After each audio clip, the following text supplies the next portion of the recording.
Chapter 2853 Upgraded Soul. Reconstruct my Sea of Consciousness? Shifeng was shocked and confused as he looked at the system notification. The concept of reconstructing one's Sea of Consciousness wasn't foreign to him. In fact, he knew plenty about it. However, it was precisely because of this that he found this situation unbelievable. The Sea of Consciousness, to put it simply, referred to a player's soul. It was also something related to the promotion of Tier 5 players to Tier 6.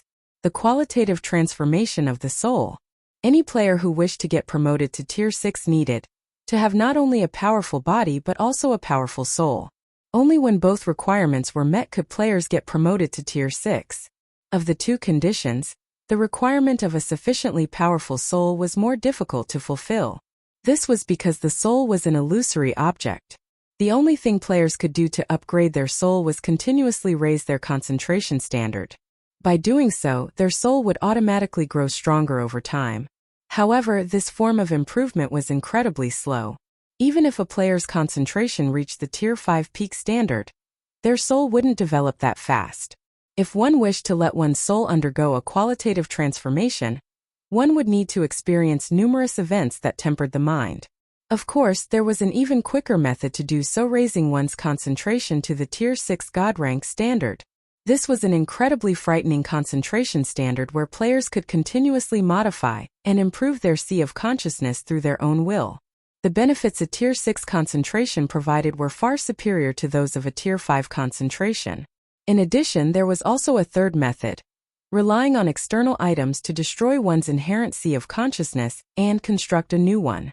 This method was similar to how players with Tier 6 concentration modified their Sea of Consciousness, only much more ruthless and thorough. Reconstructing a Sea of Consciousness meant destroying everything that currently existed and creating a completely new one. It was different from what players with Tier 6 concentration did. These players would gradually address the flaws of their existing Sea of Consciousness, refining it over time. For Tier 5 players, the opportunity to reconstruct their Sea of Consciousness was both rare and precious. Shifeng never even dreamed of receiving such an opportunity before getting promoted to Tier. After pondering in silence for a moment, he chose to accept the world blessing and the opportunity to reconstruct his Sea of Consciousness. System. The world blessing will be granted in 30 seconds. Please make the necessary preparations. The higher your completion rate, the better the reconstructed Sea of Consciousness will be. The higher the completion rate, the better. Not daring to be careless, Shifeng took a deep breath, stopped work on the bridge, and focused only a portion of his consciousness on stabilizing it to prevent it from collapsing. He planned to give the reconstruction process his all. 30 seconds went by in the blink of an eye. Shifeng felt an unprecedented pain assault him, as if his soul was getting ripped out of his body.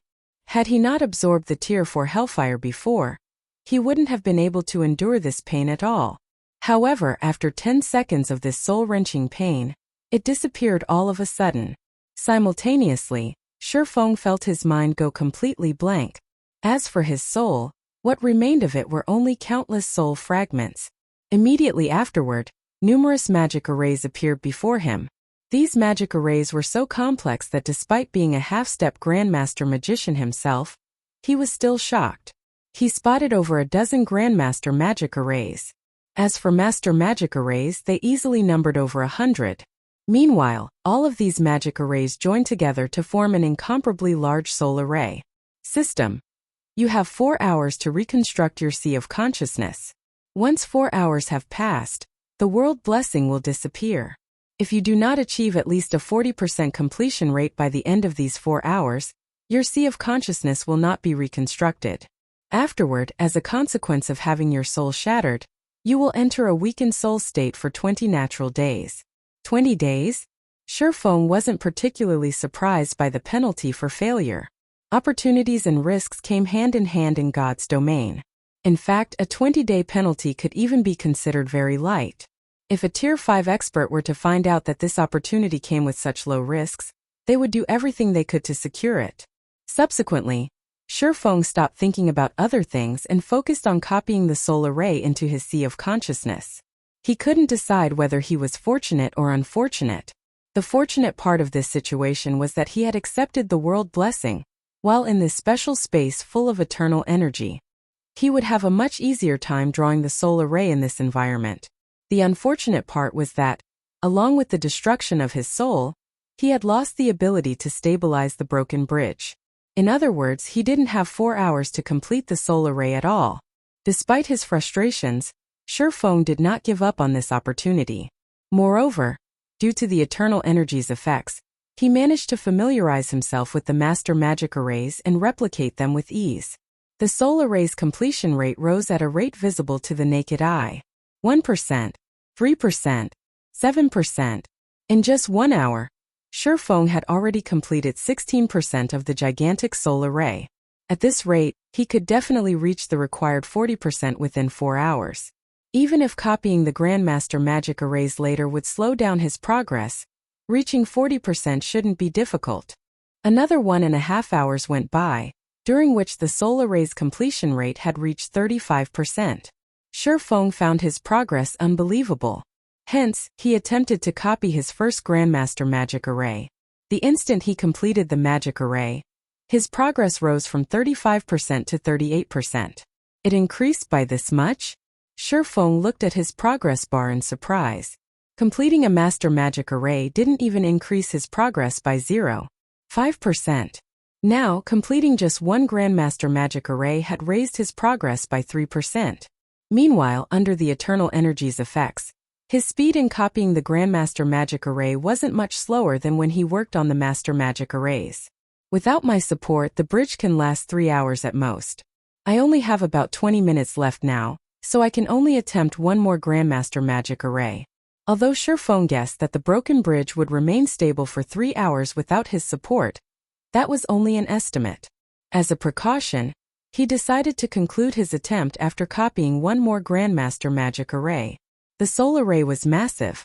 However, the crucial parts of the soul array were still the dozen or so Grandmaster magic arrays, particularly the 6 serving as the soul array's core.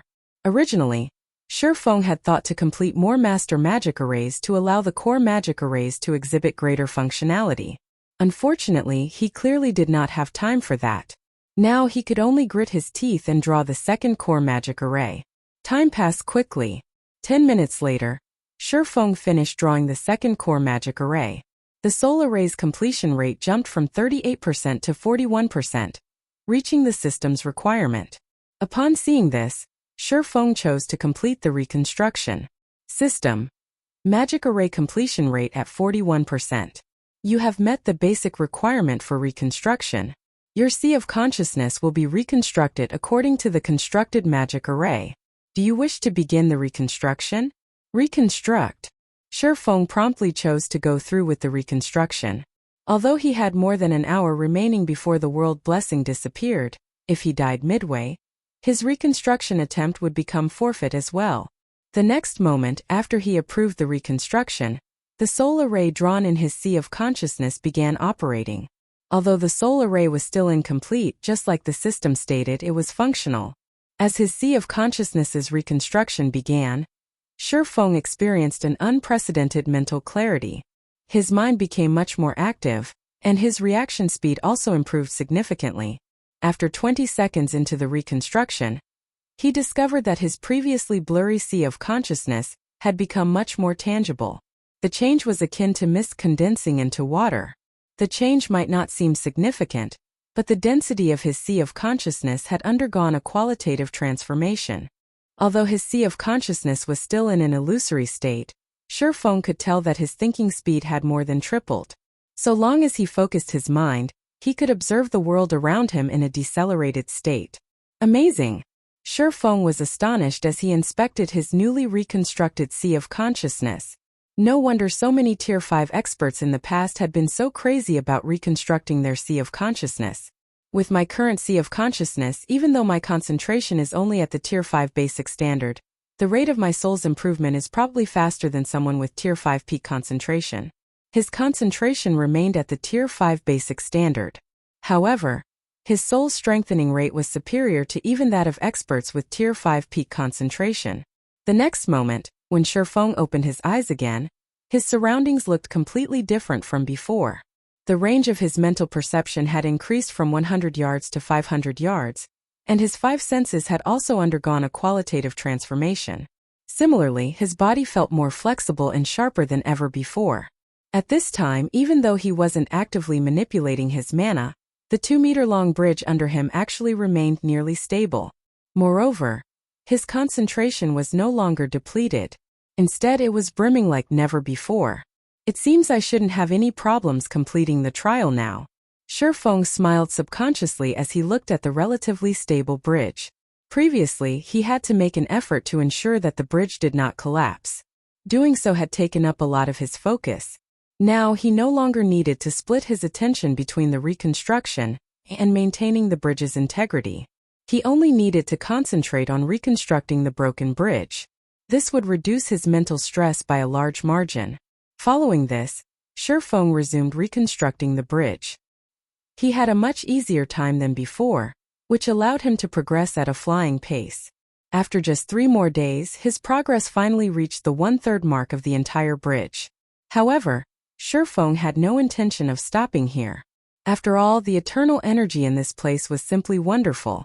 By staying here, he could not only further his understanding of the various mana types, but also familiarize himself with his new sea of consciousness and verify the theories he thought up for his new mana body. Hence, he did not rush to exit the trial, continuing to advance and reconstruct the broken bridge. As Shifeng got closer to the distant land, he found that he also had to improve the quality of the supports he constructed. Otherwise, the bridge wouldn't be able to withstand the corrosion of the abyss below. Read latest chapters at Wuxia World. After working for another 4 days and arriving at the halfway mark, he could no longer advance any further. However, his failure to progress wasn't because he had exhausted his concentration, but because the supports he constructed could no longer withstand the abyss's corrosion. Short of a qualitative transformation, they wouldn't be able to hold up the bridge at all. Seems this is as far as I can go. Shifeng couldn't help feeling a little disappointed as he looked at the distant land. At this time it looked much clearer than before. From what he could sense, he should be able to receive massive benefits in that land. However, with his current standards, it was evidently impossible to construct a bridge of a much higher quality. Shifeng immediately chose to leave this special space. Chapter 2854. Upgrading the Abyssal Blade inside the ancient Dragon Temple. How surprising! The Dragon Phantom exclaimed in astonishment when Shifeng suddenly appeared before it. Despite having the body of a human, you actually managed to clear a trial made for the dragon race. Moreover, you managed to reach the halfway point. This is a rare achievement, even among the dragon race. A rare achievement? Shifeng was surprised by the dragon's words. The dragon race was an apex race. The perception of dragons was definitely far superior to his own. Not to mention, there were even divine dragons among the dragon race. For divine dragons, let alone reaching the halfway point, even completing the entire bridge and reaching the distant land shouldn't be strange. After all, the life rating they possess far exceeded that of humans. That's right. This is a rare achievement, the Dragon Phantom said, nodding. In the dragon race's long history, only 5 have managed to reach the halfway point while still at Tier 4. Every one of them is a genius of the dragon race with an excellent bloodline. Hence, I find it truly incredible that you accomplished the same feat with just the body of a human. Shifeng was surprised once more. He never thought that even among the dragon race, only 5 dragons had reached the halfway point while still at Tier 4. Reaching the halfway point was indeed a challenging task. Not only would one need to have a sufficiently powerful soul, but one would also need to utilize the various elements of mana to their very limits. However, having a powerful soul was a given for dragons. As for utilizing the various elements' basic properties, this was also as easy as drinking water for dragons. Otherwise, there was no way dragons could be so powerful. Normally, dragons that can reach the halfway point are already adults. I can now see why Auerbeck decided to let you undertake the trial, the Dragon Phantom said, its eyes filled with praise as it looked at Shifeng. Now, according to the ancient contract, you may take one of the 3 treasure chests stored within the treasury. As soon as the Dragon Phantom finished speaking, 3 massive treasure chests appeared before Shifeng. The instant these treasure chests appeared, the mana within the Dragon Temple immediately thickened. In fact, a faint hint of divine might now wafted into the temple. As expected of the dragon race's reward, I doubt I can get such loot even from killing a tier 6 god. Shifeng was filled with an indescribable sense of shock as he inspected the 3 treasure chests before him. The trial rewards this time were simply mind-blowing. If taken to the outside world, any one of these 3 treasure chests could drive the entire god's domain wild. The first chest, named the Blackstone Treasure Chest, gave players 1 fragmented legendary weapon and 2 pieces of fragmented legendary equipment that suited them.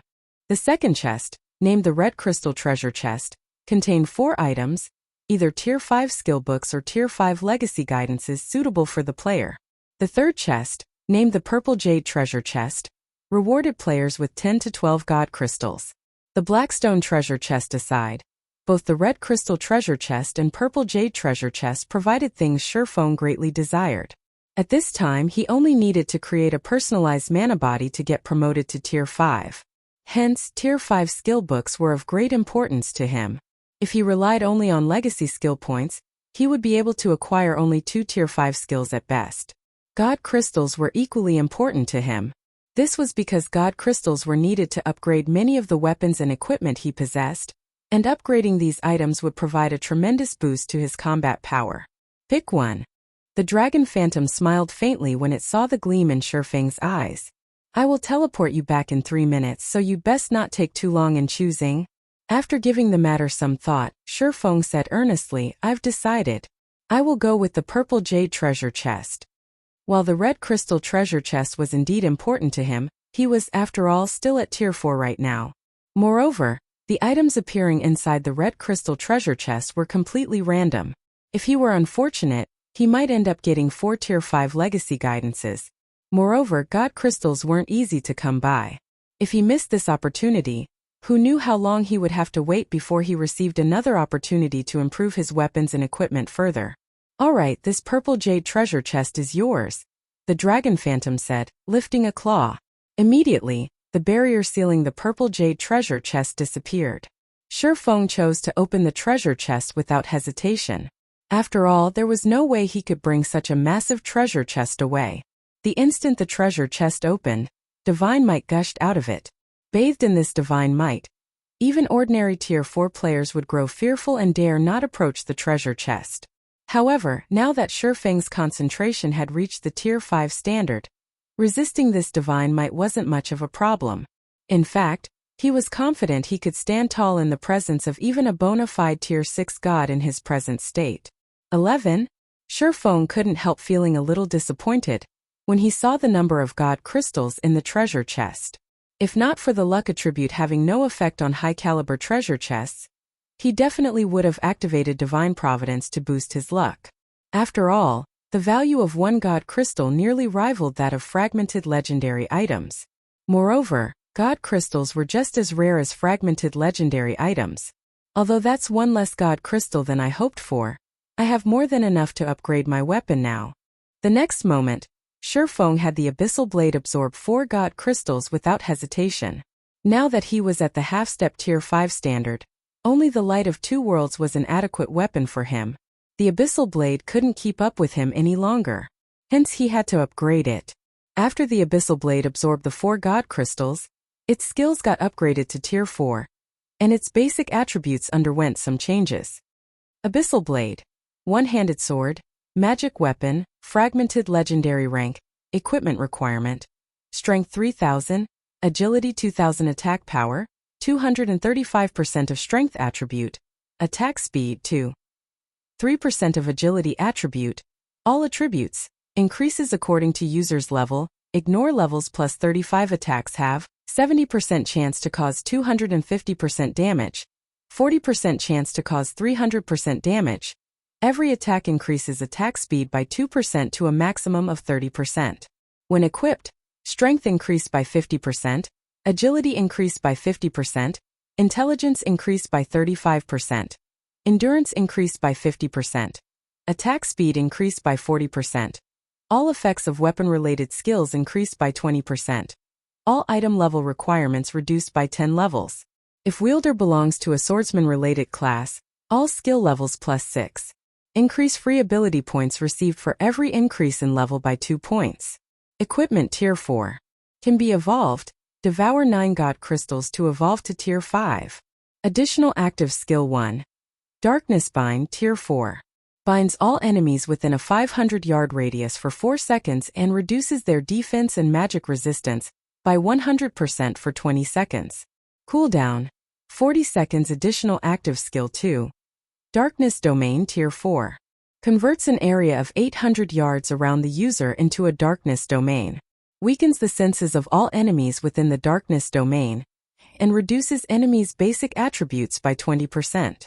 While inside the darkness domain, the user may control up to 36 strands of power of darkness. Each strand carries a force equivalent to 150% of the user's strength and causes 200% darkness damage. Duration 60 seconds. Cooldown 10 minutes. Additional passive Profound Inheritance. Mana Abyss Tier 4. The higher the density of the mana surrounding the Abyssal Blade, the more power the weapon will exhibit. The power of the weapon can be increased up to 150%. Additional active Profound Inheritance. Black Dragon's Soul Tier 4. Grants the user the Black Dragon King's soul and transforms the user into the Black Dragon King. The higher the density of the surrounding mana, the higher the Black Dragon King's life rating will be. Can use the skill Dragon Breath. Duration 10 minutes. Cooldown 15 hours. A sword recast from the fragments of an ancient, unknown weapon. The Black Dragon King's power has been sealed within the sword, although the Black Dragon King has cursed the weapon. Beyond the immense strength the blade offers, the wielder must face a backlash after a certain amount of time. If the wielder cannot suppress the backlash, the wielder will receive the Black Dragon King's curse, permanently reducing all attributes by 70%. Unable to be dropped. Unable to be traded. Unable to be destroyed. After the Abyssal Blade absorbed the 4 God Crystals, its attributes and skills received significant improvements. Although the magic weapon was still no match for the Light of Two Worlds in terms of attack power and attack speed, it was still top tier among fragmented legendary weapons. Shifeng felt very satisfied after upgrading his weapon. Now that he had the Tier 4 Abyssal Blade, combined with his half-step Tier 5 standard, he was confident he could hold his own even against a real Tier 4 dragon. After all, once he transformed himself into a Tier 4 dragon, his combat standards and mastery over the elements would become much superior to the average Tier 4 dragons. Read latest chapters at Wuxia World. Although Shifeng also had the option of repairing the disintegration armor instead of upgrading the Abyssal Blade, he had decided against it. The disintegration armor was legendary set equipment.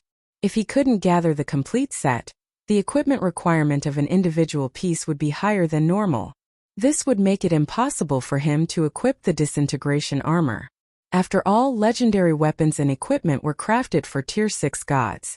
Aside from a few unique legendary weapons and equipment, most would need players to reach Tier 5 at minimum to equip them.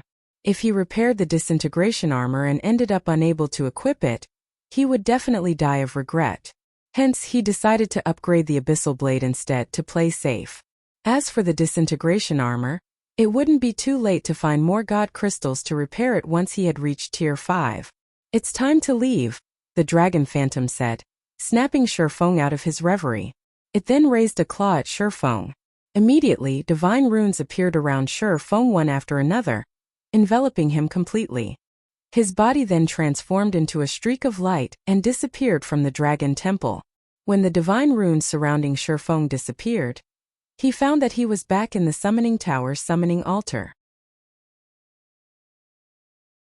Chapter 2855. Global Transformation inside the Summoning Altar. As the divine runes enveloping Shifeng disappeared, Auerbach snapped his eyes open and stared at him in surprise. You succeeded? Actually, Auerbach could tell that Shifeng had completed the trial the moment he laid eyes on the human. This was because Shifeng looked completely different in his eyes right now. Although there was no change to Shifeng's level, the mana he radiated was completely different from before he challenged the trial. Not only did Shifeng's mana blend much better with the ambient mana, but the quality of his mana had also undergone a qualitative transformation. The fact that Shifeng had such exquisite control over his own mana proved that he had conquered the trial. However, Auerbach still found this situation unbelievable. Shifeng would already be plenty amazing if he managed to complete the trial on his third attempt. Yet now, Shifeng had actually completed the trial on his first attempt. I got lucky. Shifeng nodded. If his concentration hadn't broken through to the Tier 5 standard at the very last minute, which allowed him to receive the world blessing to reconstruct his sea of consciousness, completing the trial would have been a pipe dream. No. It is impossible for someone to pass the trial by relying on luck. It is all because of your own strength, Auerbach said, shaking his head. Since you've passed the trial according to our contract, I, Auerbach, acknowledge you as my contractor from now on. As soon as Auerbach finished speaking, Shifeng felt a scorching sensation on his left arm. Before Shifeng realized it, the symbol of a silver dragon had been branded on his left arm. Simultaneously, the system's emotionless voice rang out in his mind. System. Congratulations. You have completed the second phase of the epic quest, Void Cave, and received the Silver Divine Dragon Auerbach's acknowledgement. You have become a true dragon's contractor.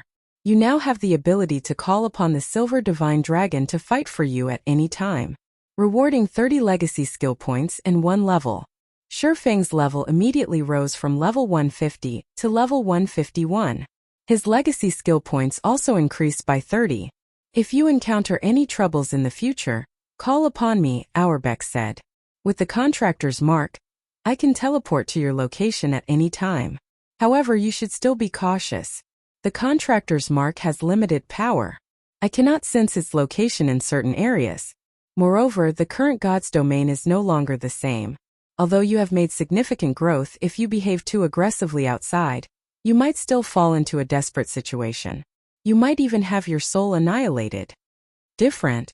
Has the world passage opened already? Auerbach's words startled Shifeng. Auerbach could defeat even ordinary Tier 5 individuals. Since he was issuing such a dire warning, the current god's domain must have undergone drastic changes. That's right. The world passage is completely open now. Existences of another world have invaded this world. In fact, some of God's domain's rules have already changed. You will understand what I mean if you go out and take a look, Auerbach said, nodding. He then pointed at the door that was sealed by a magic array and continued, If you encounter trouble, it is best if you summon me immediately. Thank you for your warning, Your Excellency. I will be careful. Shifeng nodded and mentally noted to himself to be more careful. Afterward, he departed from the summoning altar. As for Auerbach, the Silver Divine Dragon resumed its slumber in the summoning altar. The moment Shifeng exited the summoning tower, he was stunned. What dense mana! The density of the Starlight Fortress's ambient mana had more than doubled compared to before he went to the Dragon Temple. Apart from Zero Wing City, probably no other guild city in God's domain possessed such dense mana. Even Stone Forest City couldn't compare. Moreover, Shifeng could feel his affinity with mana increasing while bathed in this dense mana. He could also perceive the operating principles of mana with much greater clarity. This place was practically a weakened version of the ancient god's domain. However, compared to the mana environment, the changes to the Starlight Fortress's player population were even more shocking. Before Shifeng left to challenge the Divine Dragon's trial, the Starlight Fortress's player traffic had already reached a very frightening level. However, the present fortress's player population had more than tripled since then. Shifeng even spotted quite a few Tier 4 experts just on the street he was walking on. Moreover, he sensed the presence of at least 70 Tier 4 experts inside the Starlight Fortress. This number was simply mind-blowing. However, this still wasn't the most shocking part about the fortress. Compared to the Starlight Fortress's interior, the fortress's surroundings were much more crowded. From what Shifeng could tell, well over 1 million players were lining up to enter the fortress. These players weren't ordinary players. Even the weakest one among them was a Tier 3 player, and every one of them was at least at level 135. There were also Tier 4 experts standing in the queue. If not for these players standing in line obediently, Shifeng would have suspected that these people were aiming to capture the Starlight Fortress. However, before Shifeng could recover from his surprise, he saw a group of people charging through the main street toward the fortress's entrance. This group's leader was none other than Magic-Eye Goddess Phythalia, the commander of Divine Tribe's Divine Hymn Legion. At this time, Phythalia had reached not only Tier 4, but also level 145. Given the intensity of the mana she radiated, She had broken through her mana body's 100% threshold as well. From what Sherfone could tell, Phythalia should also have at least 2 fragmented legendary items on her.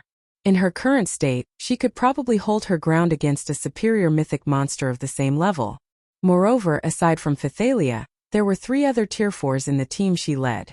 These 3 players were at the Void Realm standard and boasted 8 or more pieces of epic equipment. The only unfortunate part was that none of them had transcended the limits of their mana bodies. Even so, the strength of Phythalia's team was more than enough to raid superior mythic monsters of the same level. However, Phythalia and the others looked anxious as they rushed toward the entrance. Did something happen?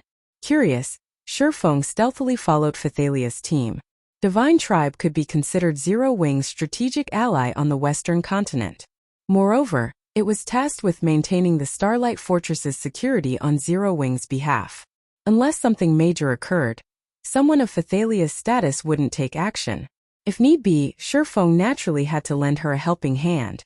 Shortly afterward, Phythalia's team arrived at the Starlight Fortress's entrance. At this time, the players outside the entrance were staring curiously at a group of people standing before the fortress's checkpoint. To be precise, it was a mixed group of NPCs and players. Among these players were 5 tier 4s.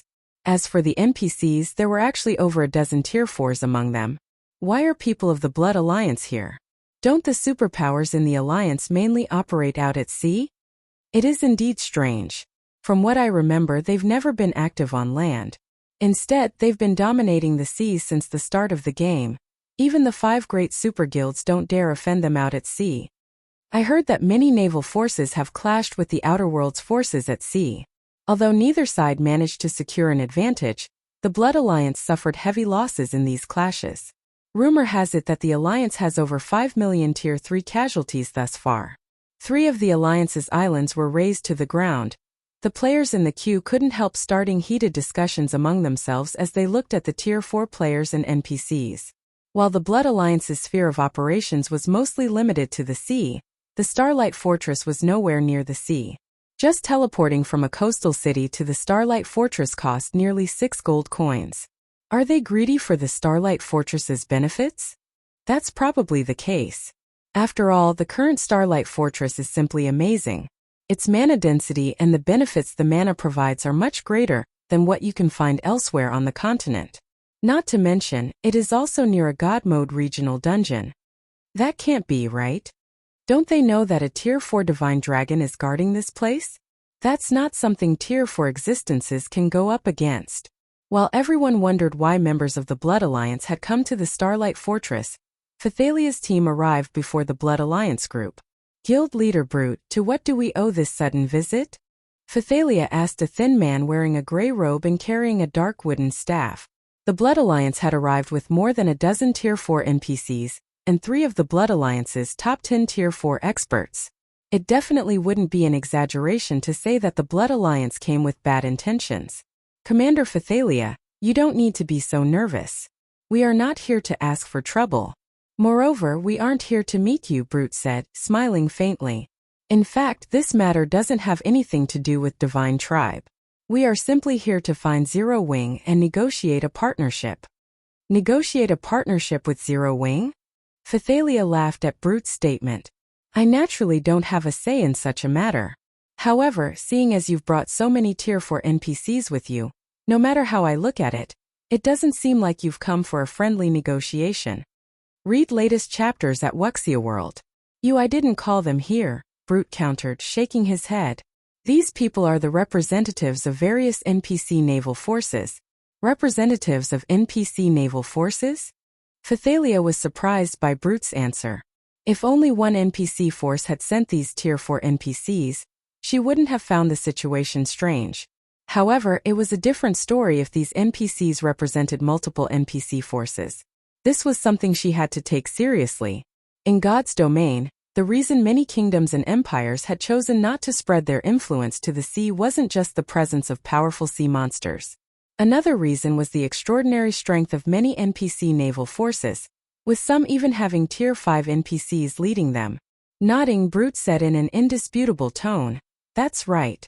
It's fine if you do not let us enter, Commander Phythalia. However, I don't mind letting you know that the Blood Alliance plans to requisition a portion of the Starlight Fortress's temporary residences to resist the Outerworld invaders. Chapter 2856. Half-Step Tier 5 Requisition. Phythalia was momentarily stunned by Brute's words. Have you lost your mind, Brute? Phythalia wasn't the only person to have such thoughts. The spectating crowd thought so as well.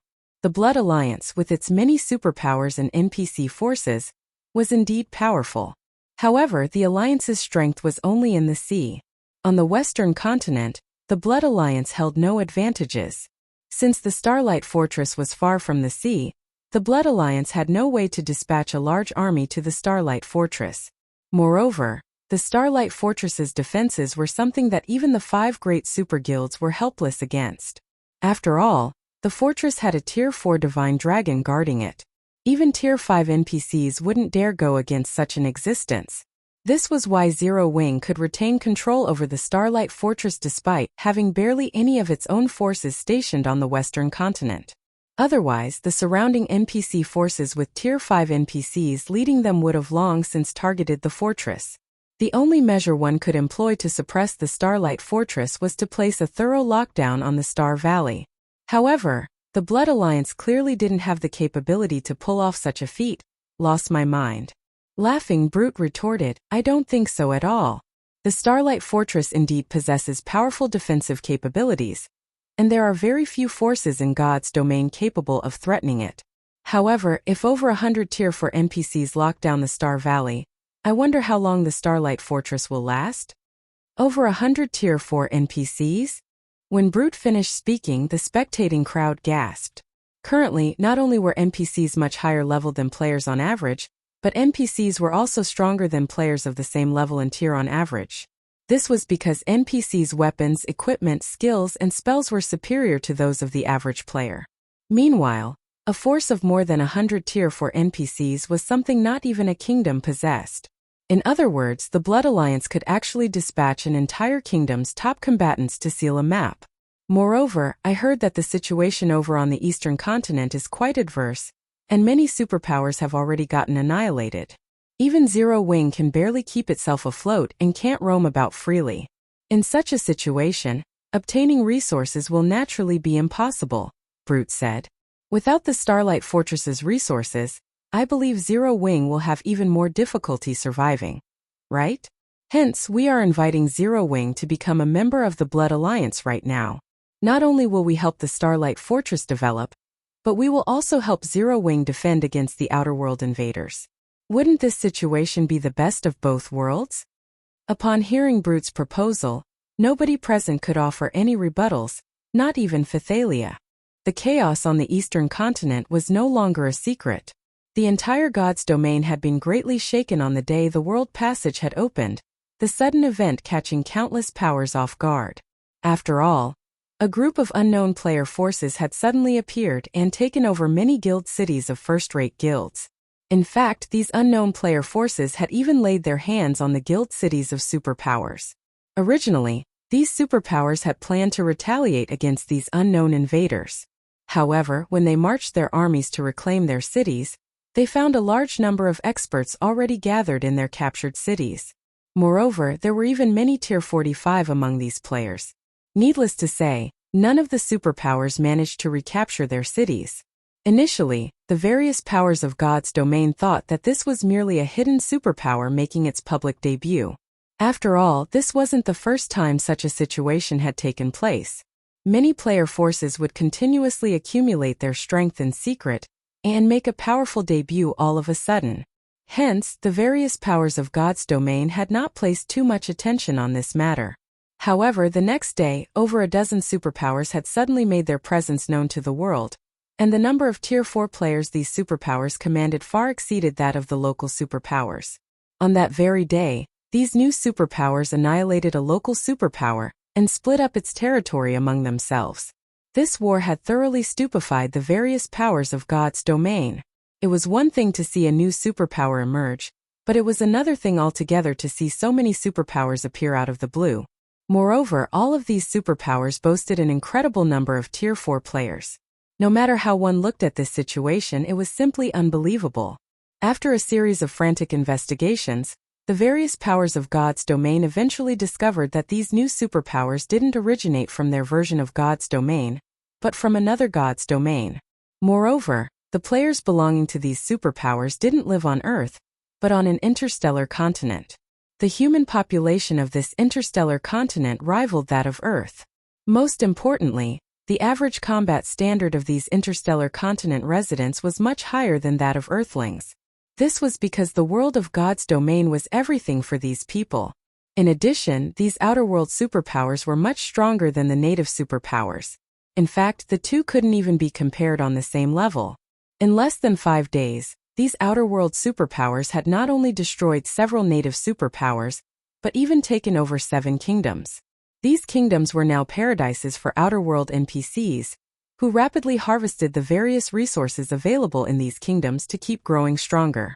Meanwhile, in response to these invaders, the various native kingdoms and empires had gathered players to fight off these outer-world players and NPCs.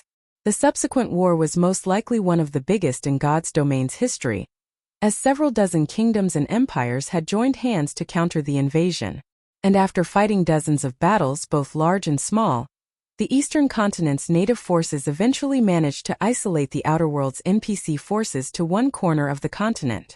However, in exchange for this outcome, the Eastern Continent's native forces had lost nearly 1/3 of their land. Moreover, this isolation affected only the Outer World's NPC forces. The Outer World's individual NPCs and player forces could still roam freely. In a situation where native players were inferior in terms of both levels and combat standards, the Eastern Continent's players were at an absolute disadvantage.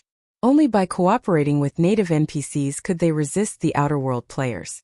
It was obvious that the Eastern Continent's native forces would crumble in the near future, as more and more Outer World players and NPCs invaded the Eastern Continent.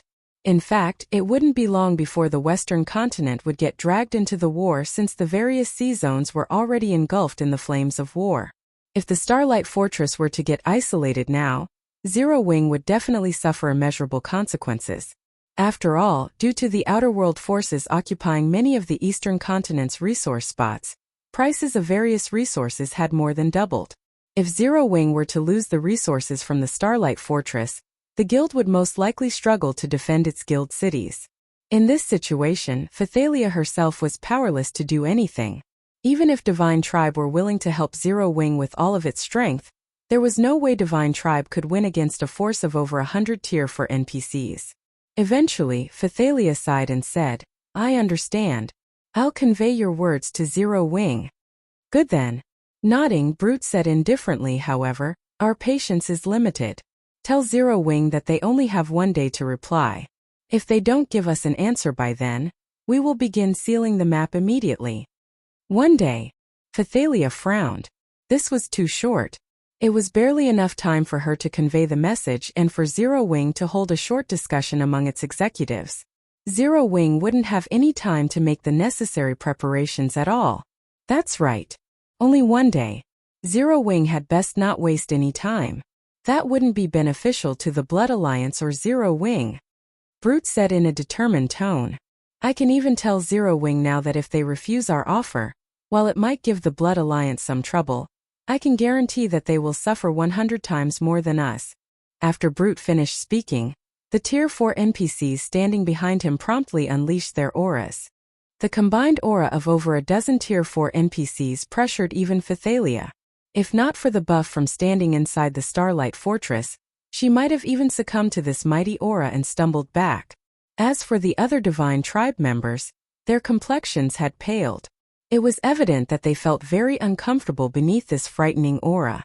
However, just as Phythalia was about to speak up, a calm and deep voice suddenly entered everyone's ears. "A partnership won't be necessary. Zero Wing doesn't need allies like you bunch." At this voice of rejection, everyone present turned reflexively toward its origin, curious to see who would be so bold as to decide for Zero Wing. "Who said that? Come out." Brute, in particular, reacted with anger and displeasure. He never thought that someone would dare openly challenge the Blood Alliance. "Black Flame, Zero Wing's guild leader has arrived already? When everyone present saw the cloaked man approaching Phythalia and Brute, they quickly recognized him, based on the two long swords hanging by his waist, as well as his dark and determined eyes. Guild leader Black Flame? Phythalia was stunned when she saw Shifeng. This was because Shifeng's present self was completely different from when she last met him. Not only did his body radiate frighteningly dense mana right now, but she could also sense a difference in life rating between them. Half-step Tier 5? When the elderly level 167, Tier 4 NPC at the head of the Blood Alliance's group saw Shifeng, he gasped in shock. Half-step Tier 5? How is this possible? When the surrounding players overheard the elderly NPC's words, they similarly gaped at Shifeng with astonished gazes. Read latest chapters at Wuxia World. Nowadays, Tier 4 players were no longer as rare as before. Hence, most Tier 3 players in God's domain no longer found Tier 4 players foreign. At the same time, they also knew just how difficult it was to get promoted from Tier 4 to Tier 5, as well as how wide the gulf between Tier 4 and Tier 5 existences was. Meanwhile, a half-step Tier 5 existence referred to Tier 4 individuals who had achieved an incredibly high standard in their control over mana and their mana body. After reaching this stage, so long as a Tier 4 individual successfully constructed a sufficiently strong mana body for themselves, they would become a Tier 5 existence, an existence even NPC empires feared greatly. Yet, in an era where mainstream players had just reached Tier 3 and only an extremely small number of experts had reached Tier 4, they were now being told that Shifeng had already reached the half-step Tier 5 standard. No matter how they thought about it, this didn't seem plausible. However, as a Tier 4 NPC had said these words, they were unlikely to be false. I said that. What kind of guidance do you have for me, I wonder, Guild Leader Brute? Shifeng asked calmly as he stared at Brute. Chapter 2857 Black Flame? You're Black Flame. Brute was stunned when he saw Shifeng. Half-step Tier 5. In the current era, where the various superpowers barely had any Tier 4 players under their command, a half-step Tier 5 existence was practically invincible. In fact, one would have difficulty finding a half-step Tier 5 existence even among the Outer Worlds players and NPCs. That's right. I am, Shifeng said, nodding. So it's Guild Leader Black Flame. Everything before was only a misunderstanding. We don't have any intentions of isolating the Starlight Fortress, Brute said, smiling fawningly. Since you aren't interested in partnering with us, the Blood Alliance won't force the issue. Guild Leader Black Flame. If there is nothing else, we will take our leave now. As soon as Brute finished speaking, he turned around, planning to leave the Starlight Fortress together with the Blood Alliance's members. He had no intention of staying even a second longer. A misunderstanding? Shifeng laughed at Brute's words. Guild Leader Brute, you brought over a dozen Tier 4 NPCs and came all the way here to declare that you plan to isolate the Starlight Fortress. Yet you're telling me this is a misunderstanding? Since you've already come here, then stay here. After saying so, Shifeng manifested his mana domain, enveloping a 4,000-yard radius in liquid mana. As soon as Shifeng unleashed his mana domain, Brute and the others stiffened.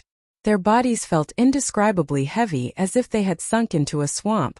The level 160+ Tier 4 NPCs were just barely able to counter this suppression by releasing their own mana domains. However, none of them could manipulate the mana around them. Phythalia was astonished when Shifeng took action. She never thought that he would do so without a second word. After all, the Blood Alliance's side had more than a dozen Tier 4 NPCs. While these NPCs might not be a match for Shifeng in a one-on-one fight, if they worked together, they could potentially take on even a Tier 5 existence. Not good. This is world creation. The elderly Tier 4 NPC leading the other NPCs exclaimed, an indescribably grim expression appearing on his face as he stared at Shifeng. The fact that Shifeng was at the half-step Tier 5 standard was already plenty frightening.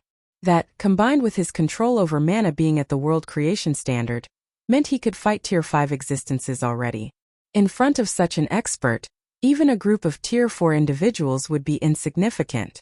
What made Tier 4 individuals much more powerful than Tier 3 individuals was their ability to strengthen their abilities using the ambient mana.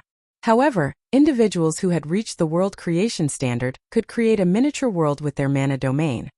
All the mana within the domain would operate by rules favorable to the user and disadvantageous to hostile forces. Unless one had similarly reached the world creation standard, manipulating the ambient mana while standing in a world creation level mana domain would be impossible. One could only rely on the mana in one's body to do battle, essentially losing all the advantages of Tier 4. World creation was something Shifeng achieved after his concentration had reached the Tier 5 standard. To be precise, he had first reached the Grandmaster Magician standard after his concentration had reached the Tier 5 standard. Then, his mana domain had automatically transformed into a miniature world. He didn't even have to transform it consciously. Run! Brute shouted in a panic. Run? With your abilities? Shifeng unsheathed the Abyssal Blade and activated Darkness Bind. After getting upgraded to Tier 4, Darkness Bind's range had improved tremendously. The next moment, pitch-black chains emerged from the void within a 500-yard radius and instantly constrained the Blood Alliance members' movements. The chains not only prevented the use of skills and spells, but also drastically reduced their target's mobility. Shifeng appeared before the Blood Alliance members and brandished the Light of Two Worlds. Tier 4 Legacy Skill, Formless Blade. Swords Transmigration. 13 sword lights shot at the chests of Brute and the others, so fast that barely any of them managed to react to the attacks in time. Of the Blood Alliance players, only Brute, who had broken through the 100% threshold of his mana body, managed to activate a Tier 4 defensive spell in time.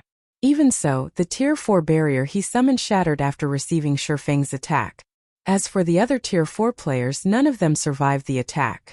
Even a Tier 4 shield warrior died on the spot. The Tier 4 NPCs fared a little better than the players. Because of their significant advantage in levels and equipment, they all managed to activate a Tier 4 defensive skill or spell in time, and block the attacks directed at them. Even so, having used up one of their life-saving measures, these NPCs wouldn't be able to reuse these skills and spells within a short time. However, Shifeng had no intention of giving the Blood Alliance's members any room to catch a breather. After completing his first attack, he promptly activated Blade Domain and executed Swords Transmigration once more. Under Shifeng's control, the 7 magic swords exhibited power at the Tier 5 standard. Brute and the Tier 4 NPCs were cornered and had no choice but to work together to cope with Shifeng's attacks. Despite not holding anything back, they were still forced to use their life-saving measures one after another. For a time, explosions and spatial tears roiled the entrance of the Starlight Fortress. After these noises continued for around 30 seconds, Brute and the Blood Alliance's Tier 4 NPCs all turned into ashes, becoming deader than dead.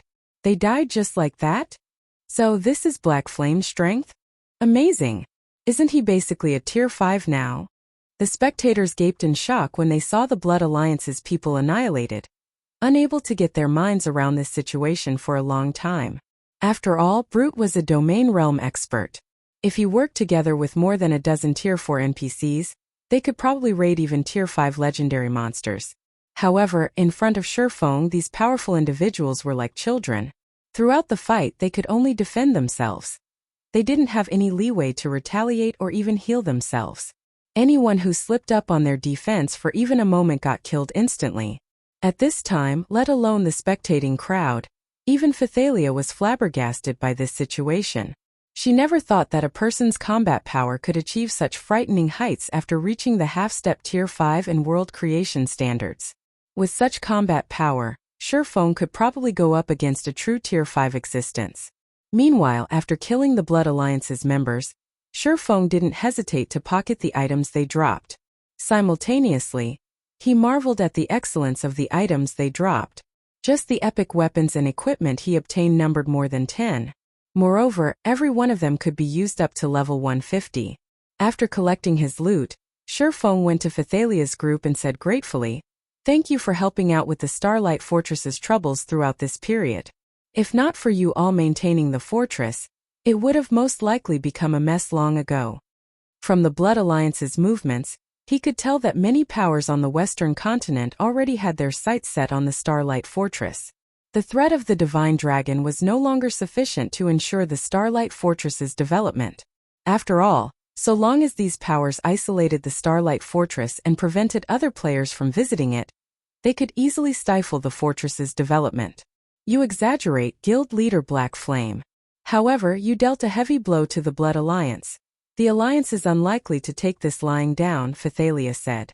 She then added, we have already conducted a thorough investigation into the Blood Alliance. It consists of more than 10 superpowers and quite a number of powerful NPC forces. Some of these NPC forces even have Tier 5 NPCs leading them. This is why even the Outer World invaders are just barely able to suppress the Blood Alliance and not defeat it outright. With Shifeng's strength, offending superpowers wouldn't be a problem. However, it was a different story for NPC forces. Now that NPCs were no longer restricted by the system, so long as there were sufficient benefits to be had, they would be more than willing to take action against players. If a Tier 5 NPC were to attack the Starlight Fortress, even if the fortress could remain standing, it would still be a nightmare for the fortress. Relax. Even if a Tier 5 does come, they can do nothing, Shifeng said, chuckling nonchalantly. If it were before he had challenged the trial, he would indeed hesitate to clash with the Blood Alliance. However, he now had the ability to contend against Tier 5 existences. Not to mention, the Starlight Fortress even had Auerbeck guarding it. The Silver Divine Dragon could suppress even ordinary Tier 5 existences of the same level. Do nothing. Phythalia's eyes widened in shock. She couldn't help growing curious about the basis of Shifeng's confidence. In the current era where gods had secluded themselves, Tier 5 existences were considered the strongest combatants in God's domain. This was the same for the outer world. Every Tier 5 individual was a strategic existence that could single-handedly ensure the safety of a region. Hence, she found it inconceivable that Shifeng already had the ability to go up against Tier 5 existences. Not to mention, these were Tier 5 NPCs they were talking about, not Tier 5 players. Commander Phythalia, may I trouble you to get me these materials? Instead of explaining his confidence, Shifeng took out a list and handed it to Phythalia. I am willing to purchase them using magic crystals at double the market value. After taking a look at the materials on the list, Phythalia found that although these materials were rare and valuable, gathering them shouldn't be a problem with Divine Tribe's abilities. This shouldn't be a problem, but why would you want to purchase these materials at such a high price? With Zero Wing's abilities, you should be able to gather these materials yourself. There's no need to pay double for them, much less pay in magic crystals, Phythalia asked as she looked at Shifeng strangely. Aside from the magic elven stone, the other materials on the list were relatively easy to obtain for a superpower. So long as Shifeng returned to the Eastern Continent, he could gather these materials at any time through Zero Wing. There was no need to pay such an exorbitant price. Read latest chapters at Wuxia World. You not bothering to hide his motives, Shifeng explained calmly, I don't have a choice. I urgently need these materials to connect the two continents. I won't have enough if I rely on only the Starlight Fortress's materials stockpile, so I have to ask your guild to acquire them for me. Now that he could summon the Divine Dragon to his aid at any time, he could do many things that he dared not do before. Connect the two continents? Phythalia momentarily doubted her ears when she heard Shifeng's words. How is this possible? The two main continents of God's domain were incredibly far apart from each other. This was why the various superpowers had desperately contended over intercontinental teleportation arrays. Even so, these teleportation arrays came with a lot of limitations. If Shifeng really had a way to allow people to travel between the two continents freely, then that would be simply amazing. However, Shifeng just smiled in response to Phythalia's doubt, and did not explain himself further. His past self would indeed be incapable of accomplishing such a feat, however. Now that he was a Grandmaster Magician, combined with the Starlight Fortress's summoning tower, such a feat wasn't particularly difficult. Chapter 2858 Intercontinental Teleportation Magic Array Starlight Fortress, Summoning Tower. After spending over 80,000 magic crystals to purchase all of the materials he needed from Divine Tribe, Shifeng immediately began working on the Summoning Tower's teleportation array. The Summoning Tower's main purpose was to summon monsters. It was a construction unique to the Starlight Fortress. However, the Starlight Fortress itself could be considered a teleportation tower, as it possessed a teleportation array and a spatial node passed down since ancient times. These inheritances were what allowed the summoning tower to summon monsters from other worlds to fight for the Starlight Fortress. Under normal circumstances, it shouldn't be possible for the summoning tower to facilitate intercontinental teleportation. However, Shurfeng was now a grandmaster in manipulating magic arrays. He even possessed a teleportation magic array design. Hence, he could make the impossible possible. Not to mention, he had also seen quite a few guild cities that possessed player-made intercontinental teleportation arrays in his previous life. To achieve intercontinental teleportation, one needed to fulfill 3 conditions. The first condition was to have a grandmaster magician. The second condition was to have a teleportation magic array design. The third and most important condition was to have a spatial node on one of the 2 continents. Only after fulfilling these 3 conditions could one construct an intercontinental teleportation magic array. Meanwhile, there weren't many spatial nodes on the 2 continents. In total, they numbered less than 20. Moreover, many of them were in dangerous forbidden lands. However, so long as one managed to secure a spatial node, they could freely travel between the 2 main continents, no longer subject to the various limitations of ancient intercontinental magic arrays. This was why Shurfeng was adamant about acquiring the Starlight Fortress previously. The only flaw intercontinental teleportation arrays had was their colossal energy consumption. Instead of using magic crystals like ordinary teleportation arrays did, an intercontinental teleportation array required mana stones as fuel. Moreover, each teleportation cost 10 mana stones. If the job of synthesizing mana stones using magic crystals were left to a master alchemist, it would cost nearly 1,000 magic crystals per teleportation. With such a high cost, even superpowers wouldn't be able to afford to teleport people between continents in large numbers. However, even with such a limitation, the intercontinental teleportation array was still plenty amazing after all. The 2 main continents had different resources. Trading in these resources could net massive profits. Moreover, transportation by teleportation was much more convenient than by air or by sea. Most importantly, an intercontinental magic array could allow a guild to synergize its forces on the 2 continents. This guild could operate on the 2 continents as if operating on a single continent, free of the problems arising from operating on 2 different continents. This was also one reason Shurfeng had been desperately working to become a grandmaster magician all this time. As Shurfeng was quietly constructing the intercontinental magic array in the summoning tower, Divine Tribe's executives suddenly held a meeting in the guild's temporary residence in the Starlight Fortress. Phythalia, is what you say true? Can Black Flame really connect the 2 continents? Great Elder Adolf asked in disbelief as he looked at Phythalia.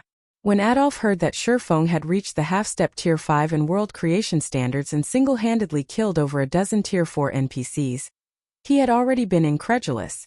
Yet, Phythalia was now telling him that Shurfeng could also create an intercontinental teleportation array.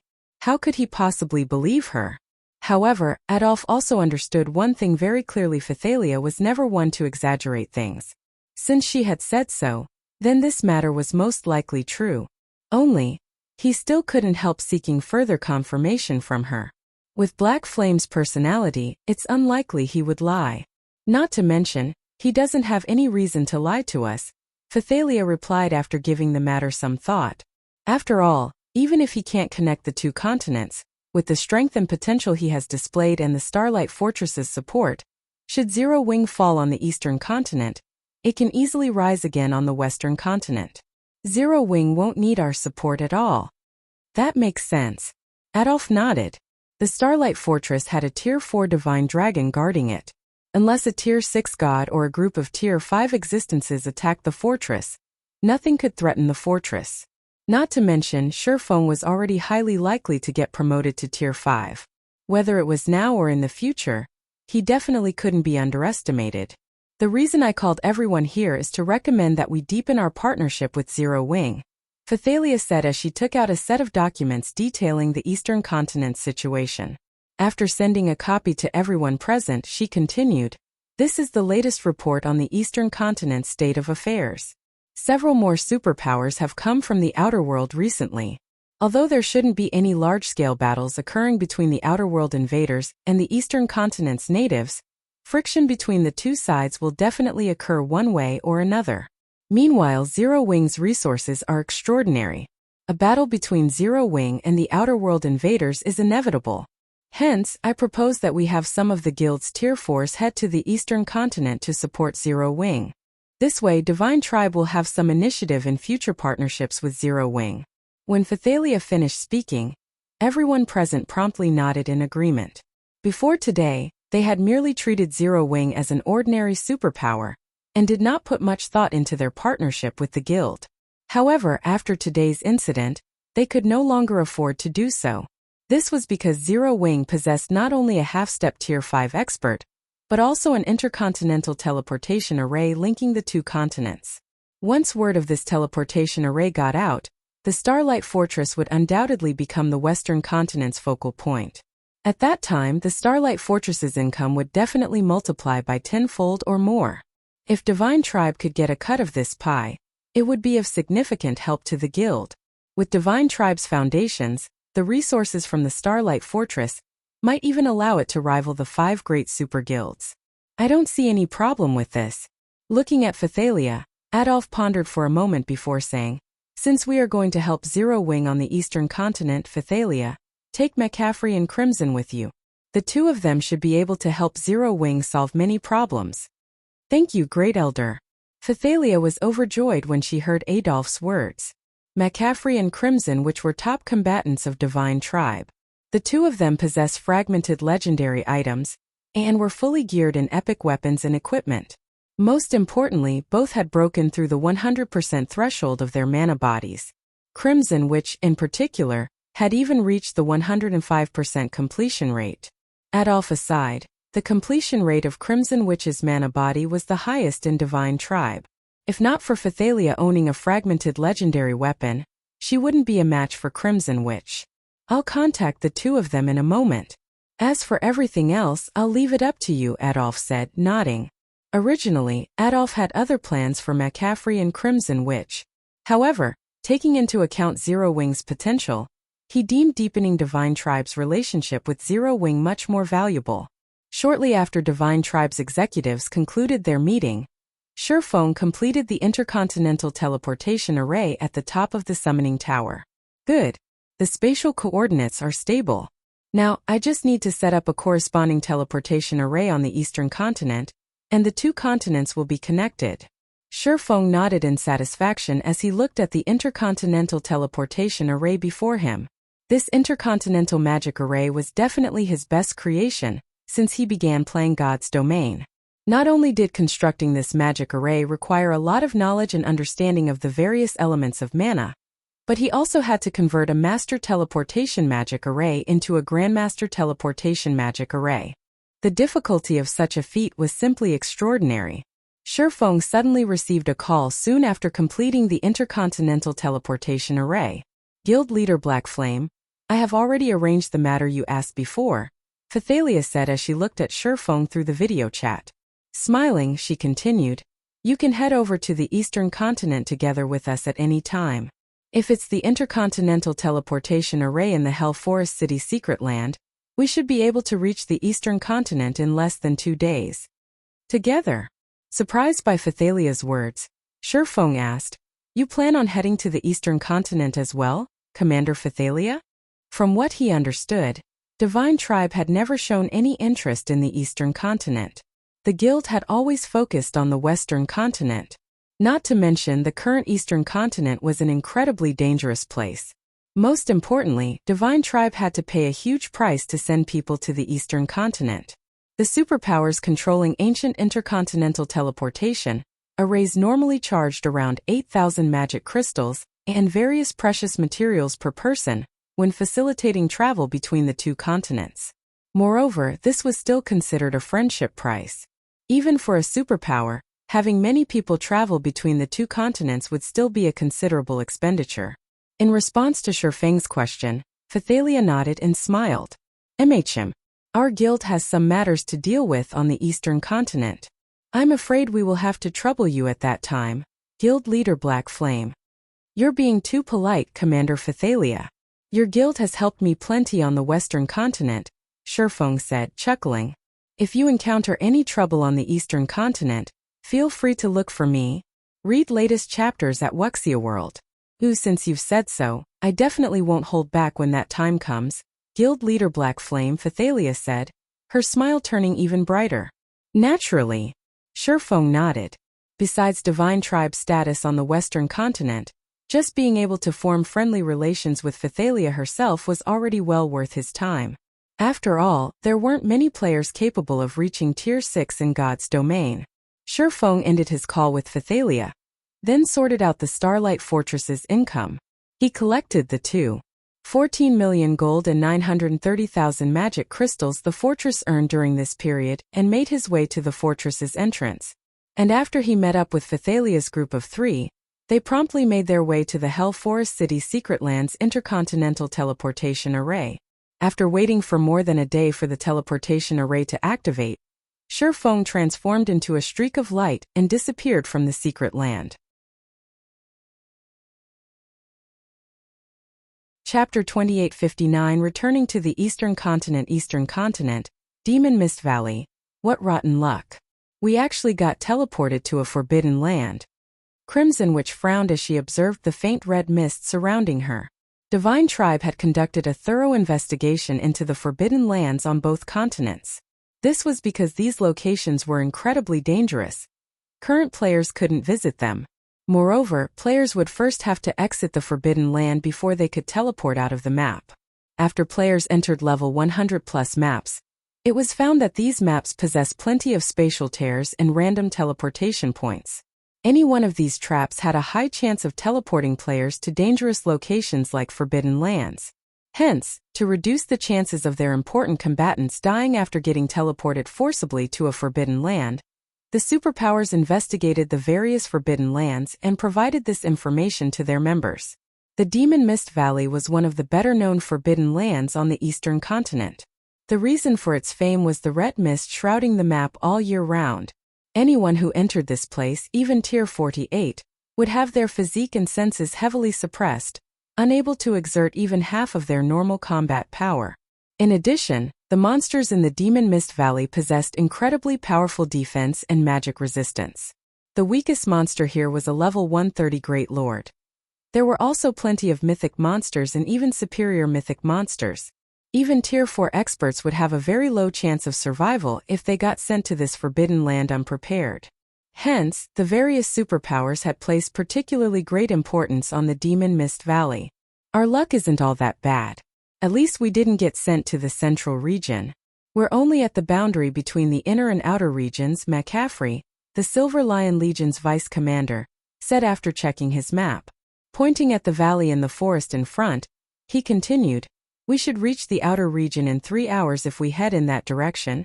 The Demon Mist Valley did not just prevent teleportation, but its red mist also prevented Tier 4 players from flying. In fact, even flying mounts could only walk here. Guild Leader Black Flame, let us hurry out of here. We'll get surrounded by monsters if we stay for too long. At that time, leaving the Demon Mist Valley will become even more troublesome, Phythalia suggested as she looked at Shurfeng. Although the red mist heavily suppressed players' perception, the monsters inside the Demon Mist Valley were unaffected. Hence, monsters would almost always notice players before players detected them. In addition, now that monsters in God's domain had gained self-awareness and greater intelligence, they would almost always ambush players in packs.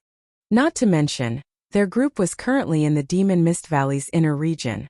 According to Divine Tribe's research, the chances of a superior mythic monster appearing here was quite high. Quite a number of mythic monsters also roamed the area. If their group caused a huge commotion, it could easily attract a pack of mythic monsters. Even for Tier 4 players like themselves, fighting multiple mythic monsters was very dangerous. Sure. Shurfeng nodded. After arriving in the Demon Mist Valley, he had already spread his senses. Despite his perception getting suppressed to just a 2,000-yard radius, he still managed to discover 2 mythic monsters and more than 30 level 140+ Grand Lords. It would indeed be very troublesome if their small group had to fight against all these monsters. Following this, the group of 4 made their way into the valley under Shurfeng's lead. Now that Shurfeng's concentration had reached the Tier 5 standard and his control over mana had achieved world creation, even after walking through the valley for over an hour, the 4 did not come across a single battle. This situation confused Phythalia and the others, and they could only assume that an army of players had cleared this valley recently. However, as the group approached the outer region, the density of the monsters in the area also increased. Although Shifeng had a perception range of 2,000 yards, he still had greater difficulty finding a safe route to travel. Players? Suddenly, Shifeng detected strong mana fluctuations coming from a forest some distance ahead, indicating a battle taking place there. After advancing a little more, the group even began hearing sounds of battle. Shortly after hearing the noise, the group saw a level 145 superior mythic, ranked 4-winged feathered dragon, rising from the forest 1,000 yards away. The feathered dragon then used a breath attack, turning the forest within a 500-yard radius into ash. Along with the destruction of a portion of the forest, 3 figures, 1 female and 2 males, entered the sight of Shifeng's group. These 3 players were all Tier 4 players. Shifeng even recognized 2 of them. One was 16th Cloud, the second vice guild leader of Shining Tiger. The other was the assassin Sorrowful Silence. The only reason the trio managed to survive the feathered dragon's breath attack was the Tier 4 Guardian Knight of the group. However, after taking on that breath attack, the Guardian Knight did not have much HP remaining. None of the 3 was a healer either, so the Guardian Knight could only rely on potions to heal himself. Evidently, it wouldn't be long before they fell to the superior mythic monster. Damn it! To think we'll actually die here. 16th Cloud, who wielded a crimson staff, glared at the 4-winged feathered dragon's 60-meter-long frame with inevitable frustration. That's right. We should have fought those people outside instead. It would be much better than getting killed by this monster, Sorrowful Silence said, nodding in agreement. There's no helping it. Who would have thought we would encounter such a monster as soon as we ducked into the inner region? 16th Cloud said with a bitter smile. I guess fate really wants us dead. They had gone to great lengths to escape the Outer World experts' pursuit, running all the way from the Demon Mist Valley's outer region to the inner region. Originally, they thought they could lose those Outer World experts after hiding in the inner region. They never imagined that a superior mythic monster might be guarding the border. The 4-winged feather dragon wasn't just a superior mythic monster. It was also the realm lord of this area. Even a 20-man Tier 4 team would have difficulty fighting it under normal circumstances. What more under the Demon Mist Valley's suppression? And worse, the feathered dragon could fly. There was no way to escape it. Players that encountered the feathered dragon had only 2 options: kill it or be killed by it. There was no third option. However, before 16th Cloud and Sorrowful Silence could continue their conversation, the feathered dragon flapped its 2 sets of wings, sending countless wind blades at the 3 players. The boss did not give the trio a chance to catch a breather. Upon seeing the approaching wind blades, 16th Cloud swung her crimson staff, instantly raising a wall of flames in front of the 3. The wall of flames rose over 100 meters, blocking all the oncoming wind blades. And once the flames stopped the attacks, they transformed into a phoenix that flew toward the feathered dragon. Tier 4 Curse Phoenix Flame. Phoenix Flame was actually a Tier 4 offensive curse. However, 16th Cloud not only utilized it as if it were a defensive curse but even switched it to offense afterward. Her mastery of this Tier 4 curse was simply superb. However, just as the phoenix was about to devour the feathered dragon, the latter suddenly let loose a deafening roar. Immediately afterward, the flames making up the phoenix got extinguished one after another. The phoenix eventually disappeared before it could reach the feathered dragon's body. Mana annihilation? 16th Cloud was thunderstruck when she saw the flames disappearing, her mind unable to accept this situation. If the flames had merely failed to damage the feathered dragon because they lacked power, she would still be able to understand it. However, as she held full control over the flames, she could tell that the flames hadn't died naturally. Instead, they got extinguished because the mana used to create and fuel them had been annihilated. How can a boss hold such a skill? This is cheating. Sorrowful Silence fell into despair as he looked at the feathered dragon. Although he didn't know the exact details of the situation because he wasn't the creator of those flames, he could tell that those flames had died due to mana annihilation. In other words, all spells would be a joke in front of the feathered dragon. Moreover, as an inferior dragon, the 4-winged feathered dragon possessed incredible defense. If magical attacks were ineffective against it, it would be a nigh-invincible existence. After destroying 16th Cloud's curse, the feathered dragon flapped its wings and sent wind blades at the three players once more. It seems this is the end for us. Looking at the innumerable oncoming wind blades, 16th Cloud could only shrug helplessly and wait for death to claim her. Originally, she had hoped her Tier 4 curse would heavily injure the feathered dragon, creating an opportunity for their party to escape. However, let alone heavily injuring the feathered dragon, she couldn't even damage it. In front of an inferior dragon capable of using mana annihilation, an elementalist like herself was nothing but a joke. She was of no threat to it at all. Yet, just as the countless wind blades were about to strike 16th Cloud and the others, a magic barrier suddenly emerged from the ground before them. The barrier stopped the wind blades, releasing the trio from death's grip. Crystalline barrier? When 16th Cloud saw the shattered magic barrier in front of her, she immediately recognized the Tier 4 spell used to create it. With his keen eyes, Sorrowful Silence quickly noticed some figures emerging from the distant forest. Vice Guild leader, there are people coming from over there. At Sorrowful Silence's words, 16th Cloud promptly turned toward the direction he indicated. Read latest chapters at Wuxia World. What entered her vision were 4 people, 2 male and 2 females, emerging from the forest roughly 500 yards away. It was evident that these 4 people were responsible for the Tier 4 defensive spell that had saved their party. Black Flame. When 16th Cloud saw one of the cloaked men of the group, she couldn't help her surprise. She had met with the man known as Black Flame once before, when negotiating with Zero Wing for partnership on behalf of Shining Tiger. However, after that event, she had paid very little attention to Zero Wing, focusing it all on developing Shining Tiger's forces in the Glory Empire. If not for Shifeng having accomplished astonishing feats that shook the entirety of God's domain, she would have long since forgotten his appearance. Chapter 2860, Eastern Continent Situation. 16th Cloud and the others noticed the 3 people moving behind Shifeng, and were stunned when they saw the faces of these 3 people. No way! Commander Phythalia of Divine Tribe's Divine Hymn Legion is here. Isn't Divine Tribe active only on the Western Continent? She's not here alone. Even the Silver Lion Legion's Vice Commander McCaffrey and Divine Tribe's Crimson Witch are here.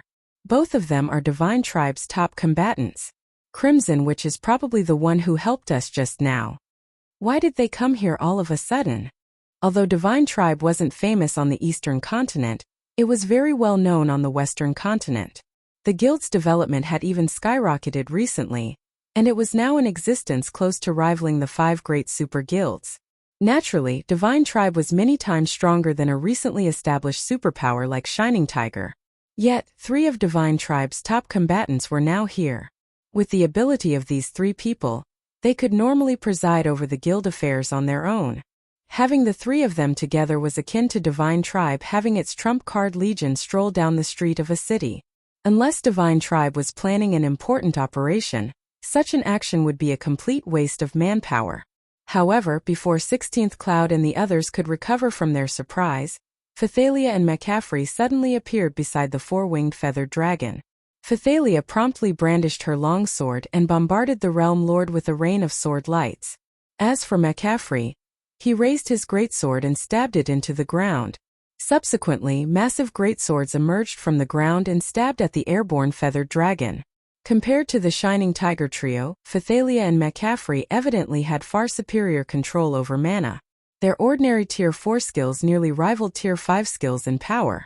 They also perfectly coordinated their attacks, such that the feathered dragon could only defend against the attack of one, and had no choice but to take the attack of the other. -31,654,215. Damage exceeding 30 million appeared above the feathered dragon's head, the attack provoking a pained cry from the superior mythic. Although this amount of damage was nothing compared to the feathered dragon's nearly 20 billion HP, 16th Cloud and the others couldn't even damage the Realm Lord. And how strong! So these are Divine Tribe's top combatants? 16th Cloud was astonished when she saw the combat prowess Phythalia and McCaffrey displayed. Although 16th Cloud recognized that she still couldn't rank at the very top of God's domain in terms of combat power, She was still a Domain Realm Tier 4 expert. She was also fully equipped with epic equipment. Yet, compared to Phythalia and McCaffrey, she still had a long way to go before reaching the top of God's domain. However, before Shining Tiger's trio could overcome their shock from Phythalia and McCaffrey's display of power, an overbearing sword light suddenly cut through space and sliced off one of the feathered dragon's claws. The attack wrenched an agonized shriek from the feathered dragon, and its HP instantly plunged by more than 100 million. The horrified feathered dragon immediately flapped its wings and fled the scene like a powerful storm, not daring to remain for even a moment longer. The feathered dragon was much faster than the average Tier 4 flying mount. Upon seeing this scene, 16th Cloud and the others reflexively turned toward the origin of the sword light with stunned looks on their faces. This was because the origin of this sword light was none other than Shi Feng. Currently, he radiated a mana so dense that it was liquid. How is this possible? 16th Cloud gaped in shock at Shi Feng. Not only did Shi Feng scare a superior mythic ranked realm lord away with one attack, but the strength of his mana was simply unbelievable. The density of his mana was something she had seen radiating from only Tier 5 NPCs. However, while the information Shining Tiger obtained said that Shi Feng was indeed powerful to the point where he could slay Tier 4 NPCs, it did not say that he was this powerful. The attack Shi Feng had used to scare the feathered dragon away wasn't a skill because the attack did not create any mana fluctuations whatsoever. It was an ordinary attack executed with a combat technique. Meanwhile, seeing the feathered dragon fly away left Shi Feng feeling a little frustrated. How unfortunate. The Demon Mist Valley's restraint prevented even him from flying. Hence, if a flying monster fled from him, he had no way of catching up. Not to mention, the four-winged feathered dragon was even a realm lord. This was why players had an incredibly difficult time killing mythic monsters or above in forbidden lands that prevented flight. After all, the majority of the mythic monsters in forbidden lands could fly. Unless players prepared an ambush beforehand, they could, at most, repel mythic monsters but not kill them. Are you three alright? After seeing the feathered dragon flying into the distance, Shi Feng approached 16th Cloud's group and asked curiously, "This isn't a place ordinary Tier 4s can visit. Why did you come here?" Unlike the Ruined Mountain Range, which was a forbidden land only for humans, the Demon Mist Valley was a forbidden land for all life, much more dangerous than the Ruined Mountain Range. Tier 4 players traveling alone or in a small group could only explore the valley's outer region at most. Normally, if players wished to enter the Demon Mist Valley's inner region, they needed a team of 20 Tier 4 players at the very least. Meanwhile, 16th Cloud's group only had 3 people. Entering the valley's inner region was a death sentence for them. "You misunderstand us, Guild Leader Black Flame. If possible, we wouldn't have chosen to enter this place either," 16th Cloud replied with a bitter smile. "The 3 of us entered this place because we had no other choice. Otherwise, the Outer World Tier 4 experts chasing us would have long since killed us." She was both Shining Tiger's second vice guild leader and a Tier 4 domain realm expert. If it were a month ago, nobody would believe her if she told them that other players were hunting her and had even driven her into a desperate situation. In fact, if 16th Cloud had come across such a situation, she definitely wouldn't tell anyone about it. Now, however, 16th Cloud did not mind revealing this matter to an outsider at all. She also didn't find it damaging to her self-esteem. On the contrary, she even felt proud about the situation. "The 3 of you were actually cornered? Is the Eastern Continent situation that bad?" Shi Feng was surprised by 16th Cloud's words. In his previous life, Tier 4 experts remained existences that could not be underestimated, even 10 years after God's Domain's launch. Even superpowers with Tier 5 and Tier 6 experts wouldn't have an easy time targeting and hunting down Tier 4 experts keen on escaping. After all, there were simply far too few experts in God's Domain capable of getting promoted to Tier 4, and the bare minimum requirement for players to participate in a hunt for Tier 4 players was to be Tier 4 themselves. Otherwise, they wouldn't be able to catch up with and surround the targeted Tier 4 player at all. And while Tier 5 and Tier 6 experts were indeed capable of overpowering Tier 4 experts in a head-on fight, they had to track down their target first before they could do anything. Hence, even for the various superpowers, hunting down Tier 4 experts was a headache. Yet, 16th Cloud's group of 3 Tier 4 experts was actually getting hunted. This told Shifeng that the eastern continent was in far direr straits than what Divine Tribe's report described. Guild leader Black Flame, you must have been away from the eastern continent during this period, right? 16th Cloud wasn't particularly surprised by Shifeng's question. Without withholding any information, she replied, a few days ago, another 10 or so outerworld superpowers arrived on the eastern continent. One of these superpowers is incredibly strong, probably on the level of the 5 great super guilds. This superpower has many tier 4s, as well as tier 3 experts that exhibit combat power at the tier 4 standard. Because of this superpower's appearance, the originally stable situation on the eastern continent changed instantly. Previously, the tier 4 experts of the eastern continent superpowers could still roam the Demon Mist Valley's outer region. Now, however, let alone grinding peacefully in the outer region, we'd be fortunate not to get hunted by those outerworld experts. Previously, there had indeed been a huge difference between the eastern continent's superpowers and the outerworld superpowers. However, it wasn't as if the eastern continent's superpowers were utterly helpless to fight back. After all, even in the outer world, reaching tier 4 wasn't easy. As a result, the outer world superpowers did not have many tier 4 players under their command, either. However, after that superpower showed up, the outer world's forces suddenly gained a slew of tier 4 combatants. This instantly shattered the balance between the two sides and placed native tier 4 experts like herself at an absolute disadvantage.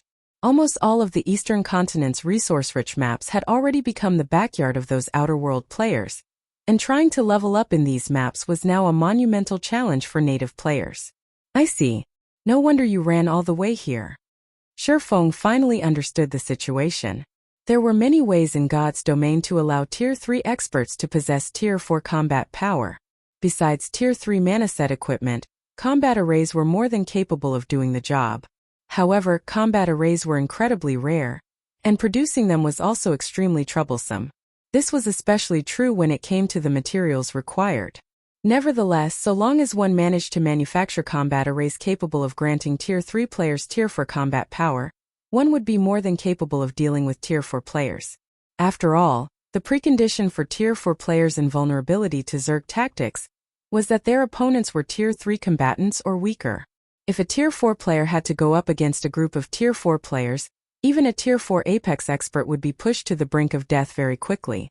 Guild leader Black Flame, if you plan on leaving the Demon Mist Valley, I'd advise you to wait here for the time being. We entered this place just recently, so those outer world experts are probably still hanging around the outer region, 16th Cloud said.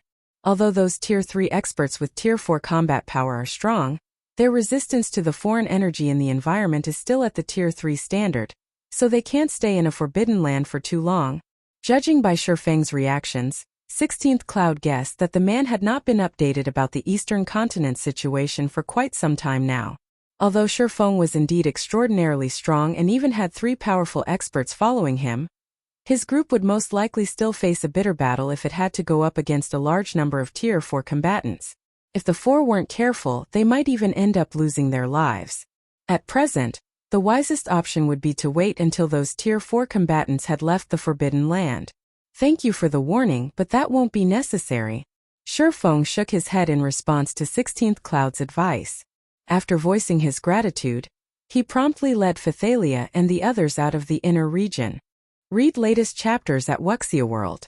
When Shifeng's party of 4 had gotten several hundred yards away, Sorrowful Silence and the tier 4 Guardian Knight turned to 16th Cloud.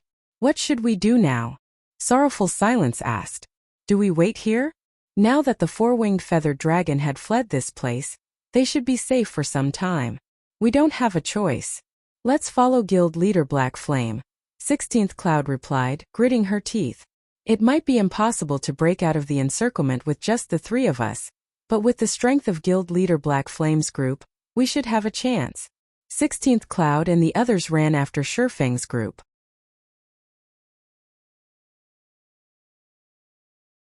Chapter 2861 Natives? Demon Mist Valley Outer Region.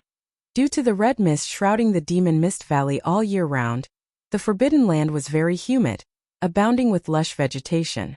Unlike the plants found in the outside world, the plants here seemed self-aware as they constantly moved about slowly. This made one feel they were traversing a maze when they traveled through the valley. Damn it!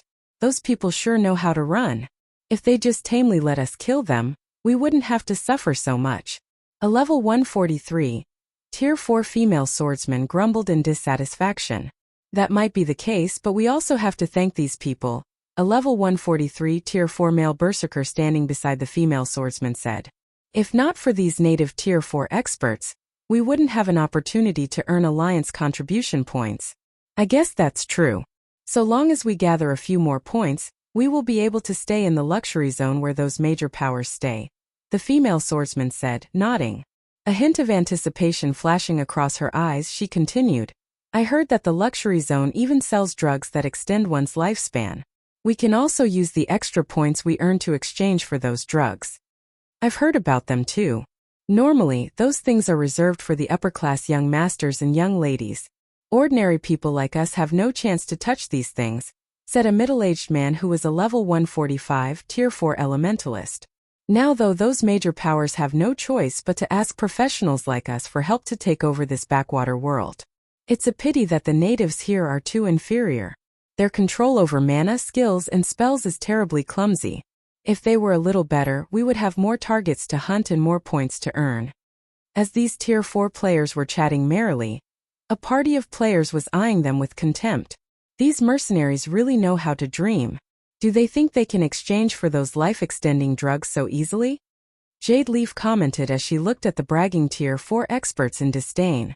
Even our guild has trouble getting our hands on a few bottles, yet they think mercenaries like them can exchange for some? Jade, you can't say that. If we don't provide these people with some benefits, how would we get them to work for us?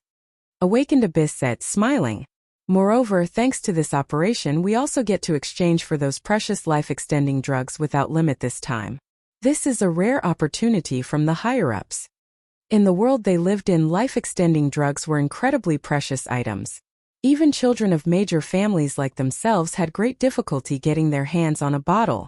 However, they could now use the alliance contribution points they earned from killing native Tier 4 experts to exchange for these drugs, a precious opportunity, even for them. After all, who wouldn't want to live a longer life?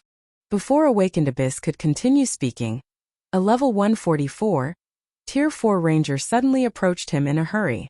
Commander, we found traces of a group of people. These should be auras left behind by natives, the ranger reported in a quiet tone. 3 of the auras belong to the 3 people we were pursuing earlier. Good. Gather everyone for an ambush. Awakened Abyss commanded with a smile. So long as we kill them once, we'll see how Shining Tiger will continue bringing their members here to grind. The main reason the Eastern Continent's native superpowers continued to survive was their Tier 4 experts leading teams into forbidden lands to grind. Killing the native superpowers Tier 4 experts once would be more than enough to deal a heavy blow to the native superpowers, especially if the death penalty players suffered were increased. While EXP meant very little to Tier 4 players, it was a different story for weapons and equipment.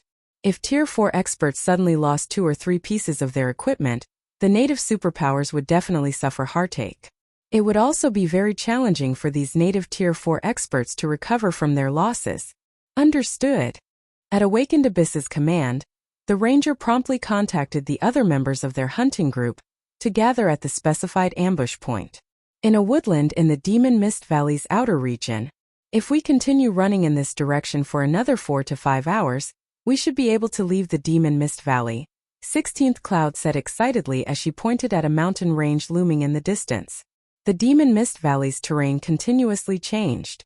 The one constant in this place was the mountains. Meanwhile, the distant mountain range was none other than the 1/16th Cloud's party had passed through to enter the Forbidden Land. The sight of this same mountain range meant that their journey was nearing its end. Once they left the Demon Mist Valley, they could teleport to safety using a return scroll. At that time, the Outer World invaders wouldn't be able to chase them. Sorrowful Silence and the Tier 4 Guardian Knight also grew excited when they saw the distant mountain range. The 3 of them had been inflicted with a curse that drastically increased the death penalty they suffered, and would randomly resurrect them within the Forbidden Land. Previously, they thought that they no longer had any hope of surviving this ordeal. Now their hopes were rekindled. It would have been incredibly difficult for their party of 3 to escape the outer region by themselves. After all, the outer region had not only outerworld players hunting them, but also powerful monsters roaming everywhere. If they got entangled with monsters for too long, the resulting commotion would definitely attract the outerworld players to them. However, when following Shifeng's party of 4, they actually did not encounter a single monster. It was as if those monsters had vanished from the map. They had to marvel at Shifeng's party's heaven-defying luck. Now all they needed to do was run to that distant mountain range. After that, they would be able to fly freely in the sky like birds. However, when the 7 arrived at the foot of the mountain range, a magic barrier suddenly enveloped them. Given its 1,000-yard radius, one could easily tell that it was at the master standard. Even superior mythic monsters would have difficulty breaking out of it. Not good. We got fooled. 16th Cloud's complexion paled when she saw the barrier forming. She had thought that they had already shaken off the outerworld players' pursuit. Evidently, these outerworlders had simply waited for them to throw themselves into this trap. With this area sealed with a master magic barrier, they had no hope of escaping whatsoever. Just then, a savage and brawny level 145 man emerged from the forest in front of Shifeng's group and said with a sadistic look, "You people have made me wait for a very long time.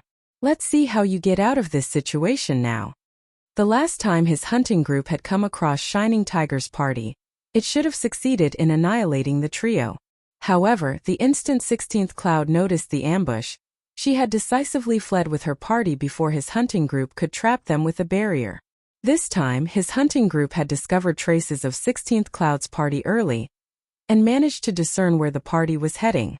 And with this information, his hunting group could easily set up an ambush. At this time, 16th Cloud couldn't help looking at Shifeng with guilt. Guild leader Black Flame, this is all my fault. If I had suggested we take another exit, they wouldn't have caught us. The Demon Mist Valley didn't have just one exit. Had they chosen any of the other exits instead, they wouldn't have gotten trapped.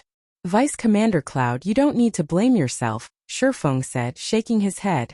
After all, I was the one who asked you to find the nearest exit. Even if you didn't guide us, we would have had to clean up these hindrances sooner or later. Upon hearing Shifeng's words, the approaching brawny man automatically frowned. Read latest chapters at Wuxia World. You clean up us hindrances? What big words you have there. Commander Eagle, why are you wasting time speaking with these people? These ignorant natives just don't know how large the gap between them and us is. Let's just get rid of them now. Shifeng's words enraged the outerworld players surrounding his party. In their opinion, the residents of this god's domain were no different from natives living in an undeveloped wilderness. Yet, these natives weren't kneeling and begging them for mercy but even treating them like annoying flies. Such arrogance was beyond salvation. However, while the outerworld hunting group's 30+ Tier 4 experts and 100+ Tier 3 experts were raising a ruckus, the brawny man leading them turned his gaze toward Awakened Abyss's group. Commander Abyss, you're finally here. May I know if your group will be taking action? Or will you leave it to us?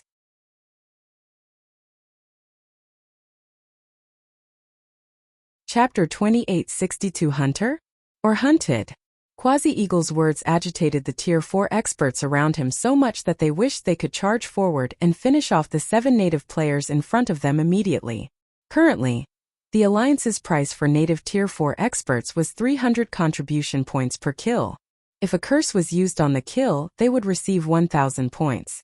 These prices represented a fortune, even for the luxury zone's residents, let alone residents of the commoner zone like themselves.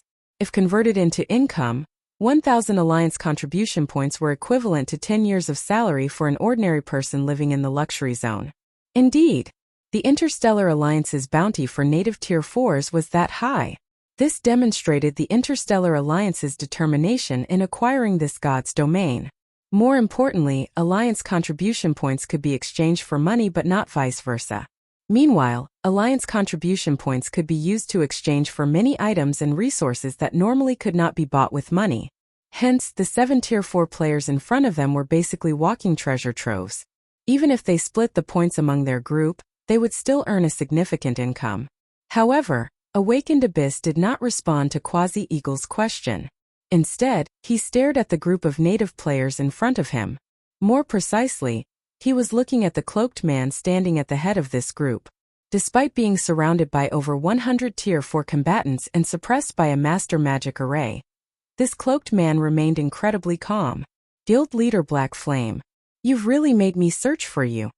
Awakened Abyss ignored everyone around him, focusing solely on Shifeng, the words he uttered carrying endless rage and killing intent. Although Awakened Abyss had eventually gotten rescued from Sky Spring City's prison, his reputation in the guild had still plummeted. As a result, despite being one of the guild's top 3 talents, he had no choice but to complete a bunch of meaningless missions, such as hunting down Shining Tiger's Tier 4 experts. Hence, Awakened Abyss bore deep hatred for Shifeng. Only, after the world passage opened, he had not obtained any information on Shifeng's whereabouts, so he had no opportunity to reclaim his honor. However, Shifeng ignored Awakened Abyss's anger and hatred entirely. Looking at the young man, Shifeng said calmly, "So, it's Commander Abyss of 100 Ghosts. It seems you've improved a lot since we last met." Awakened Abyss was evidently much stronger than when Shifeng saw him in Sky Spring City. The young man had not only reached level 145 but even broken through the 100% threshold of his mana body. His mana body's completion rate definitely rivaled Phythalia's. Most importantly, aside from sporting epic set equipment, Awakened Abyss also had 3 fragmented legendary items on him. Given that he was at the domain realm and had gotten far in the realms of truth, the combat power he could display was most likely superior to the average Tier 4 NPCs. That's right. This is all thanks to you, Guild Leader Black Flame. Awakened Abyss gnashed his teeth at Shifeng's words. Since we had the fortune of meeting today, how about we? 11 Just as Awakened Abyss was about to propose a duel, Jade Leaf hurriedly tugged his sleeve and said quietly, "Abyss, don't mess around. His strength has already reached monstrous levels. Moreover, the Elder told you that now still isn't the time for us to make an enemy of Black Flame." Awakened Abyss had been imprisoned in Sky Spring City, so he had not witnessed the battle outside the Secret Covenant Tower. Back then, not only did Shifeng single-handedly slay hundreds of weakened Tier 4 foe Saint Saboteurs as if he was cutting up a bunch of vegetables, but he also revealed extraordinary trump cards. Shifeng also possessed an incredibly powerful mana domain. When he deployed his mana domain, none of the foe Saint Saboteurs managed to exhibit more than half of their usual combat power. While one of the reasons Windshadow had chosen to surrender to Zero Wing was indeed the mobile fortress's threat, a larger part was Shifeng's trump cards. Hence, he had chosen to surrender and compensate Zero Wing. Although their hunting group currently had a significant advantage in numbers, and even had a master magic array suppressing Shifeng, Jade Leaf still couldn't see their group having any chance of victory against Shifeng's party. At Jade Leaf's reminder, Awakened Abyss gradually cooled down. I know. Although Awakened Abyss wanted nothing more than to kill Shifeng right now, his circumstances were no longer the same as before. He could no longer afford to act willfully. Take Jade Leaf for example. In addition to protecting him, she was also tasked with supervising him. If Awakened Abyss dared defy Windshadow's command and Jade Leaf reported his disobedience, it wouldn't matter whether he managed to kill Shifeng or not. Nothing good would come of it. In fact, he might get even more marginalized in the guild. After Awakened Abyss finished his conversation with Jade Leaf, he turned to Quasi-Eagle. "Commander Eagle, remove the barrier. We're leaving." At Awakened Abyss's words, Quasi-Eagle and the other Tier 4 experts of the hunting party were all stunned. What's going on? 16th Cloud also goggled in shock. She couldn't understand why the situation had taken such an unexpected turn. While she wasn't aware of the history between Awakened Abyss and Shifeng, she could tell from the anger and hatred Awakened Abyss had displayed toward Shifeng a moment ago that Awakened Abyss wouldn't let them go. In fact, it was already incredible that Awakened Abyss did not take action immediately. Yet, Awakened Abyss was now saying to let them go. If not for her clearly sensing the resentment Awakened Abyss radiated, she would even suspect that Awakened Abyss had merely been feigning anger before, and that he actually had an excellent relationship with Shifeng. Let alone 16th Cloud, even Shifeng found this situation surprising. He couldn't help wondering if Awakened Abyss had blown a fuse or two in his brain from his previous outburst and had a slip of the tongue. "Commander Abyss, what are you saying?" Looking at Awakened Abyss in confusion, Quasi-Eagle asked, We've expended so much manpower and resources to hunt them down. Yet you want us to just release them? It wasn't easy to hunt down and surround the native superpowers Tier 4 experts, who were now operating very cautiously. If it were before, they would have required a team of only a dozen or so Tier 4 combatants to hunt down a handful of native Tier 4s. Now they needed to mobilize over 100 Tier 4 combatants just for 3 of Shining Tiger's Tier 4 experts. Since their hunting group had surrounded 7 Tier 4 experts, for more than expected, they would make a fortune if they simply finished the job. Yet, Awakened Abyss was telling them to let these Tier 4 experts go. For a moment Quasi-Eagle suspected that Awakened Abyss had gone crazy. In response, Awakened Abyss clenched his fists and repeated, "Yes, let them go." 16th Cloud and her 2 guildmates heaved a deep sigh of relief at Awakened Abyss's affirmation. Although they didn't know why such a situation was happening or who exactly Awakened Abyss was, Awakened Abyss appeared to be the leader of this hunting group. And since the leader had spoken, her party should be safe. However, contrary to the Shining Tiger Trio's expectations, Quasi-Eagle, the mercenaries' leader, behaved as if he had not heard Awakened Abyss's command. He didn't call off his subordinates or remove the Master Magic Array. "Sorry, but I cannot listen to your words, Commander Abyss. I don't know what kind of relationship you have with this guild leader Black Flame, but I need to take care of my brothers. We went to great lengths to trap these people in a barrier. If we let them go now, my brothers will have nothing to eat." Looking at Awakened Abyss, Quasi-Eagle smiled faintly and said, "Since you are unwilling to take action, we will do it instead. If you can't bear to watch, you can shut your eyes and stand aside. I promise we won't let your friends suffer, and we'll finish the battle quickly." "I support you, boss. Commander Abyss, even if you're the leader, you have to ask our weapons first whether we agree with your commands." "That's right. Commander Abyss, if you can't bear to attack your friend, just stand aside." The other mercenaries promptly voiced their agreement with Quasi-Eagle. Players like them relied on bounties to make a living. Now that they had found themselves a big catch, there was no way they would let their prey get away. When Awakened Abyss heard these mercenaries' words, he had an urge to puke blood. When did I become friends with Black Flame?" Despite his anger at the mercenaries' comments, Awakened Abyss was actually delighted about this situation. In fact, he wished these mercenaries would blow up this situation even further. At that time, even if the higher-ups of his guild wanted to pin the blame on him, they couldn't. Although Awakened Abyss was slightly displeased that he wouldn't get revenge with his own hands, watching Sherfone get killed wasn't a bad option, either. Jade Leaf, on the other hand, frowned at this sight. She never thought that these mercenaries would be so crazy. These mercenaries were treating a monster like Sherfone as an average Tier 4 expert under the command of the native superpowers. Instead of conducting detailed research on the man, the only thing they had in their minds was money. "Jade, you saw it yourself. I tried to let him go, but these people aren't willing to do so. There's nothing I can do about this." Pretending to be angry, Awakened Abyss said, "These mercenaries simply aren't treating me like their leader at all. That's why I've been saying that I'm not suited to leading these mercenaries. After this mission, you must talk to Elder Windshadow for me." "Forget it. We're leaving." Jade Leaf couldn't be bothered with these mercenaries. The instructions of the guild's higher-ups were simple. They were to avoid making an enemy out of Zero Wing, no matter what, for the moment.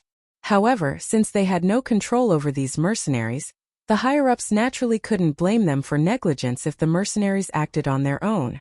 Jade Leaf promptly drew 100 Ghosts' members aside, refusing to participate in this affair. "Good." Seeing Jade Leaf moving away, Quasi-Eagle smiled and said, "Brothers, time to work. Make sure not to show too ugly of a scene to our dear Commander Abyss." The other mercenaries present laughed, all them gazing at Sherfang's group with ill intentions. Read latest chapters at Wuxia World. You friends, don't blame us for this. We're only doing this to make a living. For our sake, I'll have to trouble you to suffer a little bit." Quasi-Eagle said as he looked at Sherfang's group of 7, his eyes radiating killing intent. "Trouble?" Sherfang chuckled. "It seems you people have made a mistake." "Mistake?" Quasi-Eagle eyed Sherfang strangely. "What mistake?" "You've mistaken the roles of the hunter and the hunted in this situation." After saying so, Sherfang extended his mana domain, instantly enveloping a 2,000-yard radius in his mana and shattering the magic barrier trapping the 7.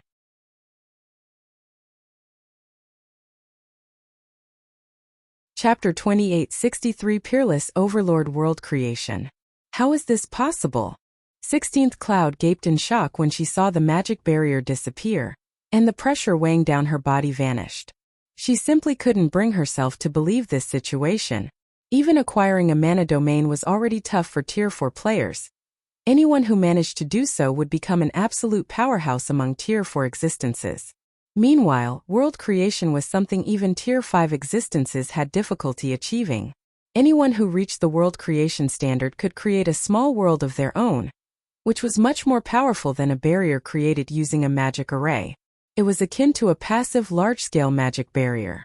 What was even more amazing was that the owner of this small world could isolate enemies from the ambient mana. So long as the trapped enemies had yet to reach Tier 5, or the world creation standard, or did not possess fragmented legendary items capable of countering a world creation mana domain, resisting the owner of the small world was impossible. In front of a world creation expert, Tier 4 experts were hardly any different from Tier 2 and Tier 3 players. They just had stronger basic attributes and physiques. Let alone 16th Cloud. Even Awakened Abyss and Jade Leaf were stunned by this situation. How can he be at the world creation level already? Isn't he just a native? Awakened Abyss couldn't believe his eyes as he looked at Shifeng. Even in the gods' domain they came from, only experts standing at the apex of the world had reached the world creation standard, all of them old monsters belonging to the few transcendental powers. However, Shifeng's appearance indicated he was only 30 at most. Moreover, the gods' domain he lived in was not only sparse in mana but also lacking in legacies. No matter how Awakened Abyss looked at it, there was no way anyone in this god's domain could achieve such strength at this stage of the game. So this is his hidden strength? Jade Leaf was horrified by this revelation. Previously, when Windshadow told her that Shifeng was still hiding a lot of his strength, and that they needed to be careful around him, she hadn't thought much of his warning. She had reminded Awakened Abyss to avoid clashing with Shifeng simply because she did not want to disobey Windshadow's orders. However, after Shifeng revealed his hidden strength, Jade Leaf found him much scarier than even Windshadow's predictions. The next moment, before Quasi-Eagle and the other mercenaries could snap out of their daze, Shifeng's Light of Two Worlds swung toward them. Tier 4 skill Lightning Edge. Countless sword lights descended from the sky, creating a mesmerizing river of light. Quasi-Eagle and the other mercenaries indeed possessed combat power at the Tier 4 standard. Moreover, even the weakest Tier 3 expert among them was at the Refinement Realm standard. However, since they couldn't tap the ambient mana, none of the defensive maneuvers and life-saving skills they used could withstand Shifeng's attack. As a result, apart from Quasi-Eagle and a Tier 4 Elementalist, both of whom had broken through the 100% threshold of their mana bodies, everyone else lost their lives to the sword lights. When the River of Light disappeared, a ravine dozens of meters deep and nearly 1,000 meters long had formed in the forested region, with weapons and equipment strewn inside it. How is this possible? Quasi-Eagle, who had survived thanks to a Tier 4 defensive skill, was stupefied when he saw most of his team of more than 100 Tier 4 combatants wiped out. When he and the surviving Elementalist looked at Shifeng again, they shuddered involuntarily, horror swamping their hearts. The two of them finally understood that what Shifeng had said earlier was true. From start to end, their team had merely been a bunch of clowns. They arrogantly thought of Shifeng's group as sheep for the slaughter, not knowing that they themselves were the actual sheep. World creation. No wonder Awakened Abyss conceded without hesitation. Quasi-Eagle smiled bitterly as he looked at Shifeng. The loss of levels was a small matter for Tier 4 players like them. However, the loss of weapons and equipment wasn't something that they could recover from easily. "Boss, what should we do?" the level 144, Tier 4 male Elementalist asked Quasi-Eagle in a panic. "There's no way we can get away from him inside this small world. We also can't fly inside the Demon Mist Valley." Once a world creation expert unleashed their mana domain, escape was impossible, especially for players like themselves. At the Elementalist's question, Quasi-Eagle gritted his teeth and said to Shifeng, "Friend, my brother and I surrender. We are willing to compensate you with 2 pieces of top-tier epic equipment for each of us. What do you think?" Quasi-Eagle's proposal surprised Awakened Abyss and the other 100 Ghosts members. The commander of the Wild Hunt mercenary group was considered above average among the Tier 4 experts in their god's domain. For him to actually bow down to another was simply unbelievable. Quasi-Eagle was known to be a ruthless person in their god's domain. He had once gone up against a guild all by himself. Despite getting killed more than a dozen times, he still did not give up clashing with the guild. Eventually, the guild in question suffered a major loss in a guild war. And with Quasi-Eagle incessantly targeting the guild's experts, the guild had no choice but to concede and provide all sorts of compensation to Quasi-Eagle to put this feud to rest. This incident had spurred Quasi-Eagle's rise to fame. He had then gone on to establish the present Wild Hunt mercenary group, which had a reputation as a pack of mad dogs in their god's domain. Yet, Quasi-Eagle was actually taking the initiative to admit defeat after suffering such a small setback. How could Awakened Abyss and the others not find this situation surprising? Unfortunately, Shifeng showed no interest whatsoever in Quasi-Eagle's proposal. 3 pieces. We'll pay 3 pieces of epic equipment each. Quasi-Eagle said, gritting his teeth. Even if you kill us, the most we will drop is 2 items each. Top-tier epic equipment is rare even in the present god's domain. This is definitely a worthwhile transaction for you. Normally, Quasi-Eagle wouldn't have minded getting killed. However, he currently had a precious treasure on his person, and it had a certain chance of dropping upon death. It was precisely thanks to this treasure that he had managed to break through his mana body's 100% threshold. Meanwhile, this was only the tip of the iceberg of what this treasure had to offer. Although he didn't know what exactly this treasure was, since it had such an ability, it was definitely more valuable than even fragmented legendary items. He naturally wouldn't dare bet on the chance that it wouldn't drop. Hence, he endured the humiliation of surrendering. However, before Quasi-Eagle could finish speaking, Shifeng had already slashed out with the Abyssal blade. First sword Light Shadow. You lunatic! When Quasi-Eagle and the Elementalists saw the towering greatsword descending toward them, they promptly activated another life-saving skill. The two of them then fled in different directions, neither daring to receive the descending greatsword. They could clearly sense the frightening power the illusory greatsword carried. This attack was most likely much stronger than even that of superior mythic monsters. Receiving it would be suicide. 1 slash, 2 slashes, 3 slashes. As Quasi-Eagle and the Tier 4 Elementalist used up one life-saving skill after another, Shifeng executed Light Shadow time and again. After 5 consecutive slashes, Quasi-Eagle and the Elementalist finally fell to the illusory greatsword and transformed into ashes, each of them dropping 2 items as they died. This scene rendered Awakened Abyss and Jade Leaf speechless for a long time. So this is the power of world creation? 16th Cloud similarly found herself at a loss for words when she saw Quasi-Eagle getting killed in just a few moves. Read latest chapters at Wuxia World. Her party of 3 had previously clashed with the mercenary commander. Despite the 3 of them working together to fight him, they were still at a disadvantage. Yet, Shifeng had overwhelmed Quasi-Eagle and another Tier 4 expert, who had also broken through the 100% threshold of his mana body, so much that the 2 couldn't even retaliate. Afterward, Shifeng collected the loot from Wild Hunt, then glanced at 100 Ghosts' group. Awakened Abyss and the dozen or so Tier 4 experts around him shuddered involuntarily. A few of them even stumbled 2 steps back. Shifeng turned to 16th Cloud and the others. Let's go. Leaving behind the petrified members of 100 Ghosts, Shifeng led 16th Cloud and the others straight out of the Demon Mist Valley.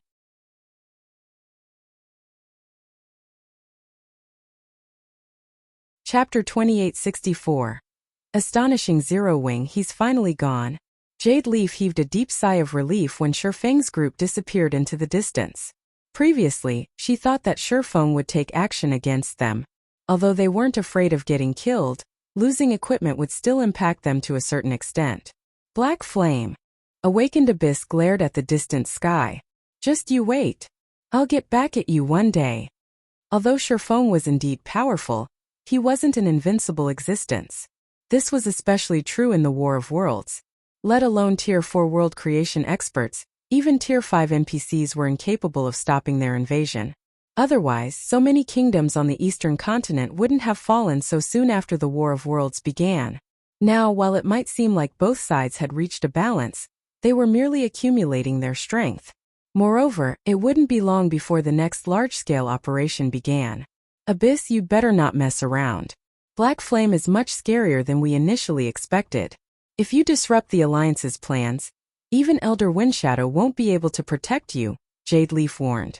What we need to do now is notify the Elder about Black Flame as soon as possible. Although a peerless overlord like Shurfeng couldn't affect the overall situation of the war between the two gods' domains, he could still affect the outcome of some war theaters. I know. Awakened Abyss nodded. After this operation, I'll return to headquarters and apply for a trial slot. You'll apply for the trial now? Isn't it too soon? Jade Leaf asked in surprise. The god's domain they came from was different from this god's domain. Their world had plenty of legacies. One of the more valuable legacies 100 Ghosts possessed was an ancient trial, and the entry slots for this trial were generally reserved for the guild's top talents. However, while this ancient trial could provide significant growth to players, it also came with significant risks. Failure would put players' souls into a weakened state for a long period. Moreover, every top talent in the guild had only one opportunity to challenge this trial. If I can improve my strength now, I can earn more contribution points in the upcoming war. So long as I accumulate enough points, I can just exchange for another trial slot. Awakened Abyss had long considered challenging the ancient trial. The Interstellar Alliance was adamant in acquiring the Eastern Continent. Hence, it had offered incredibly lavish rewards to those willing to contribute to this cause. With his status as one of 100 Ghosts' peerless geniuses, acquiring another slot for future use wouldn't be difficult so long as he made enough contributions in the war. His only problem was that he needed to achieve world creation in this trial. Previously, Awakened Abyss had only heard rumors regarding the strength of world creation, but he hadn't known exactly how powerful the ability to create a small world was. However, after seeing Shurfeng's battle, he finally understood the power of world creation. This was why he had decided to challenge the trial ahead of time. Arctic Canyon, Zero Wing City. Several bright flashes appeared above the teleportation array inside Zero Wing City's teleportation hall, as Shurfeng's party of 7 teleported into the city. So this is Zero Wing City? 16th Cloud was astonished when she arrived inside the teleportation hall. What incredibly dense mana.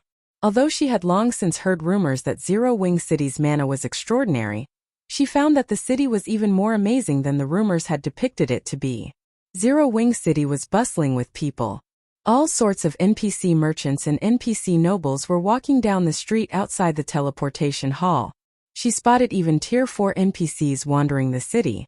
If not for her coming to Zero Wing City to sign a partnership contract with Zero Wing on behalf of Shining Tiger, she would have never realized that Zero Wing City was such an amazing place. Phythalia, McCaffrey, and Crimson, which were also shocked by the city. Not only did Zero Wing City possess superior mana to the Starlight Fortresses, but its security standard was also incredible. There were even Tier 4 NPCs patrolling the city. Zero Wing City's security standard was something no other guild city in God's domain could even imagine having. While the various superpowers boasted Tier 4 NPCs of their own, these NPCs were personal guards the various superpowers nurtured. The superpowers treated every one of these NPCs as their most precious combatants, normally using them to defend entire towns or cities single-handedly. However, in Zero Wing City, Tier 4 NPCs were actually tasked with leading patrol squads. Moreover, there wasn't just one such patrol squad patrolling the city streets but many. The Tier 4 NPCs that were precious in the eyes of the various superpowers were no different from cabbages in Zero Wing City. Shurfeng, though, did not find this situation particularly surprising. Zero Wing City was currently the only main guild city in God's domain. It was even situated in the Arctic Canyon, a high-level neutral map. The number of Tier 4 NPCs seeking to develop themselves here would naturally be significant. Hence, Zero Wing City could recruit a group of Tier 4 NPCs to serve as soldiers. Not to mention, Zero Wing City's mana environment rivaled that of the ancient God's domain, making the city even more attractive to Tier 4 NPCs. After all, if one wished to develop themselves further, one would need to improve one's understanding of mana.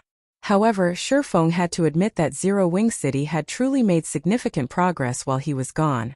Not only had the strength of the city's NPC soldiers improved, but even the players occupying the city had grown stronger. Now the players here were all Tier 3 or above, with even the lowest leveled among them at level 136. He had even noticed quite a few Tier 4 players in the city. On the way from the teleportation hall to Zero Wing's residence, Shifeng had spotted more than 10 Tier 4 players, which meant that Zero Wing City was even more prosperous than the Starlight Fortress. After all, any player capable of entering Zero Wing City now was a member of either Zero Wing or one of the guild's partners, and this drastically reduced the number of players capable of entering the city. Apart from that, the number of Zero Wing's members present in the city had reached an incredible number. When Zero Wing City was first opened after its promotion to main city, only several tens of thousands of Zero Wing members had entered it. Yet, according to the information Shifeng received from the guild residents, there were more than 500,000 Zero Wing members in the city now. Given that one needed to be at least Tier 3 to operate around Zero Wing City, Zero Wing currently had at least 500,000 Tier 3 players under its command. This number definitely surpassed that of ordinary superpowers by a large margin and rivaled what super guilds had. Guild Leader. This is our guild's latest development report, Liang Jing said with a hint of pride as she handed Shifeng a statistics report. Although a lot of things had occurred on the eastern continent during Shifeng's absence, because of the mobile fortress and 3 guild cities, Zero Wing managed to hurdle most of these problems. In fact, during the War of Worlds, Zero Wing City had practically become a shelter that all players sought to enter. Many annihilated guilds and wandering adventurer teams had chosen to join Zero Wing, which resulted in Zero Wing's member count skyrocketing. If not for resource limitations, the guild's member count would have most likely doubled by now. Be amazing. Shifeng was astounded when he read the numbers on the report. At present, Zero Wing's total Tier 3 member count already exceeded 800,000, more than 500,000 of which were operating in Zero Wing City. The rest were operating in Stone Forest City, Silverwing City, and the Mobile Fortress. However, this still wasn't the most astonishing part. What was more important was that Zero Wing now had 73 Tier 4 players under its command. This number was even higher than what the average super guild had. For a moment, Shifeng even wondered if he had returned to the wrong guild. After all, super first-rate guilds currently had only a dozen or so Tier 4 players, with stronger ones having 20. Super guilds had only around 30 or 40. Only existences like the 5 great super guilds had over 70 Tier 4 experts. Moreover, according to Liang Jing's report, Zero Wing still had over 40 players stuck inside their respective Tier 4 legacy lands, and half of them were expected to succeed in their promotion. In other words, Zero Wing would soon have over 100 Tier 4 experts under its command. Of course, the main reason Zero Wing could produce such frightening numbers was Zero Wing City's environment. The environment here allowed players to continuously improve their knowledge of and control over mana. Looking at Shifeng's surprised expression, Liang Jing suggested, Guild Leader, several more outerworld superpowers arrived on the eastern continent recently, and some of the eastern continent's superpowers got annihilated as a consequence. I think we should absorb the Tier 3 and Tier 4 players of these fallen superpowers, since our income of resources has reached a bottleneck, and we can support only so many guild members with what we currently have. I wish to open Zero Wing City further. With the city's advantages, we can easily acquire even more resources. Then we can recruit more experts into Zero Wing. Shifeng nodded in agreement with Liang Jing's suggestion. The War of Worlds was indeed a scary event, but it was also a good opportunity for development. This was because the moment the world passage opened, the players of the 2 gods' domains were enemies.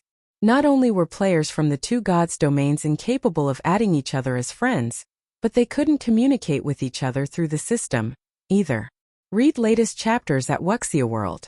EU. In addition, players of the 2 worlds could kill each other without accumulating any crime value. In fact, native players would even receive gifts and EXP from killing outerworld players, albeit significantly lower EXP than the EXP awarded for killing monsters and NPCs. Most importantly, native players couldn't join outerworld guilds and vice versa. Hence, native forces were the only option available to members of fallen superpowers. We should indeed open Zero Wing City further to the public, Smiling, Shifeng added, before that, though, we still need to do something. We still need to do something? Liang Jing parroted in confusion. In her opinion, Zero Wing had already done everything possible and reached its current development limit. To expand its forces further, the only option it had was to open up Zero Wing City. As for Zero Wing's other territories, developing them any further was impossible at present. That's right. Nodding, Shifeng took out a document and said, "Prepare the materials on this list for me. I need them immediately." Further opening Zero Wing City to the public was a must. However, before doing so, he needed to complete the Intercontinental Teleportation Array. With it, the city's opening would generate much better results.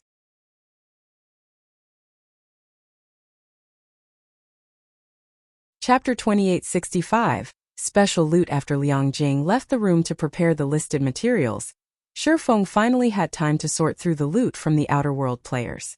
Even the weakest among Quasi-Eagle's group was a Tier 3 player with Tier 4 combat power, so they all possessed excellent equipment, especially those Tier 3 players. If he could gather a complete set of their equipment, he would be able to increase Zero Wing's number of Tier 4 combatants by 1.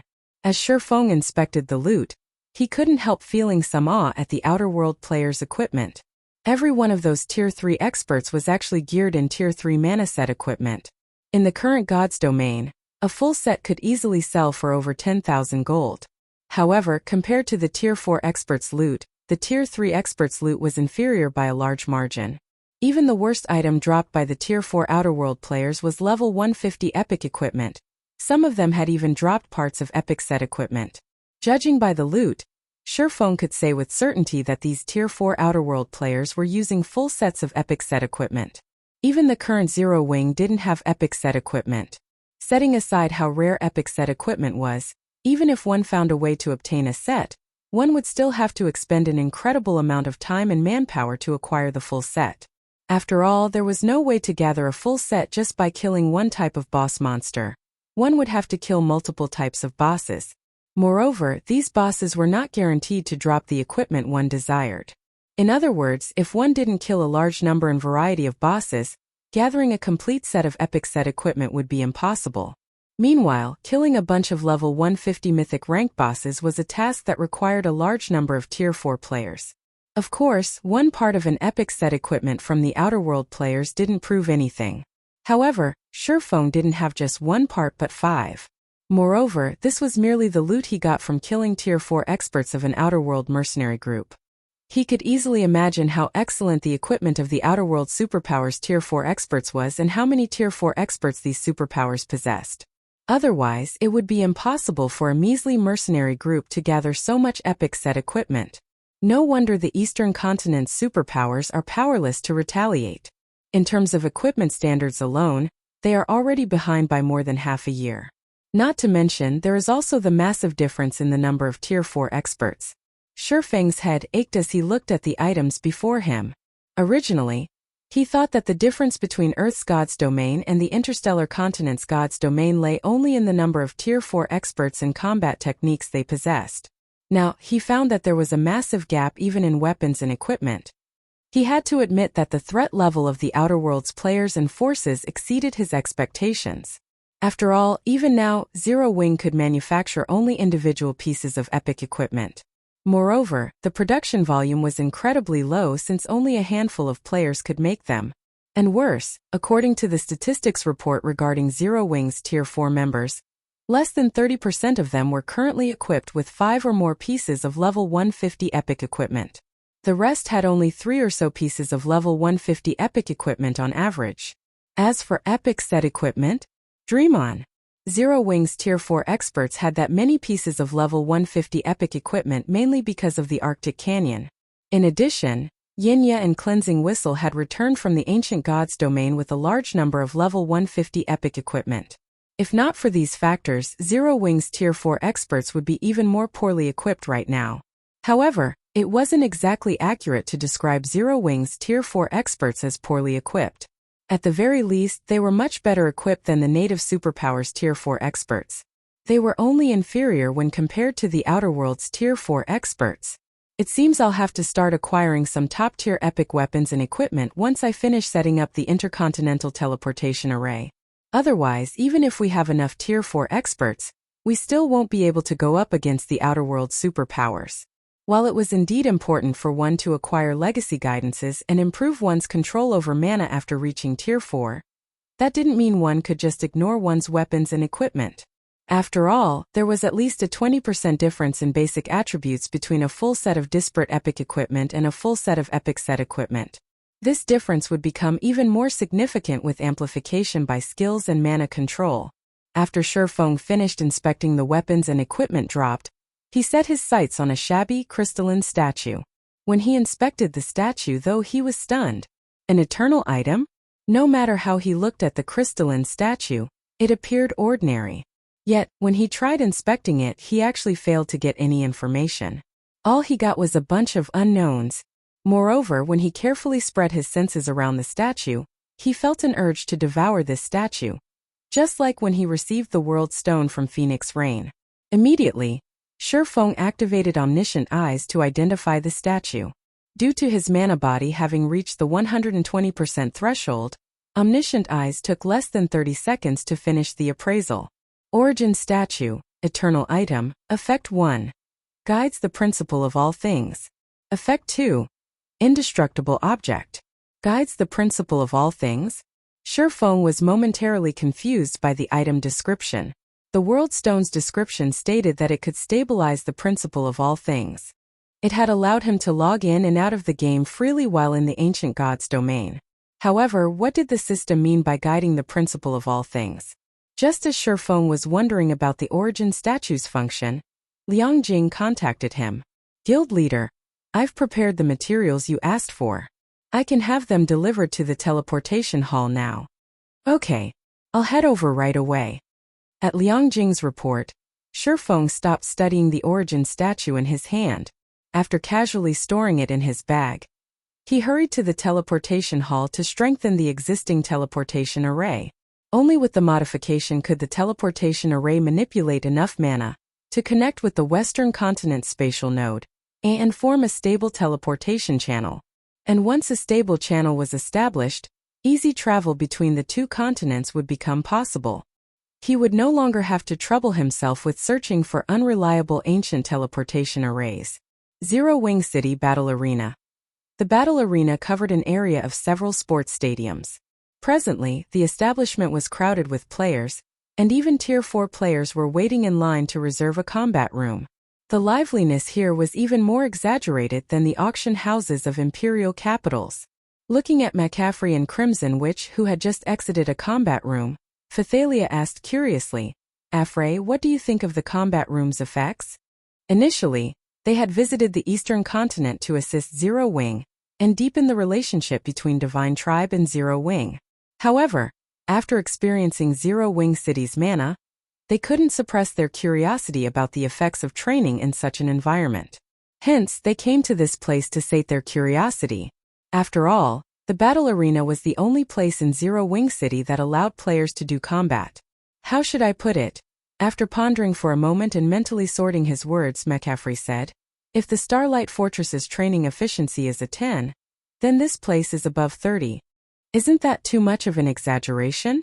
Phythalia couldn't help feeling skeptical of McCaffrey's evaluation. Although she knew that McCaffrey was an austere person and that Zero Wing City's environment was extraordinary, McCaffrey's evaluation of the city's training effect was simply too exaggerated in her opinion.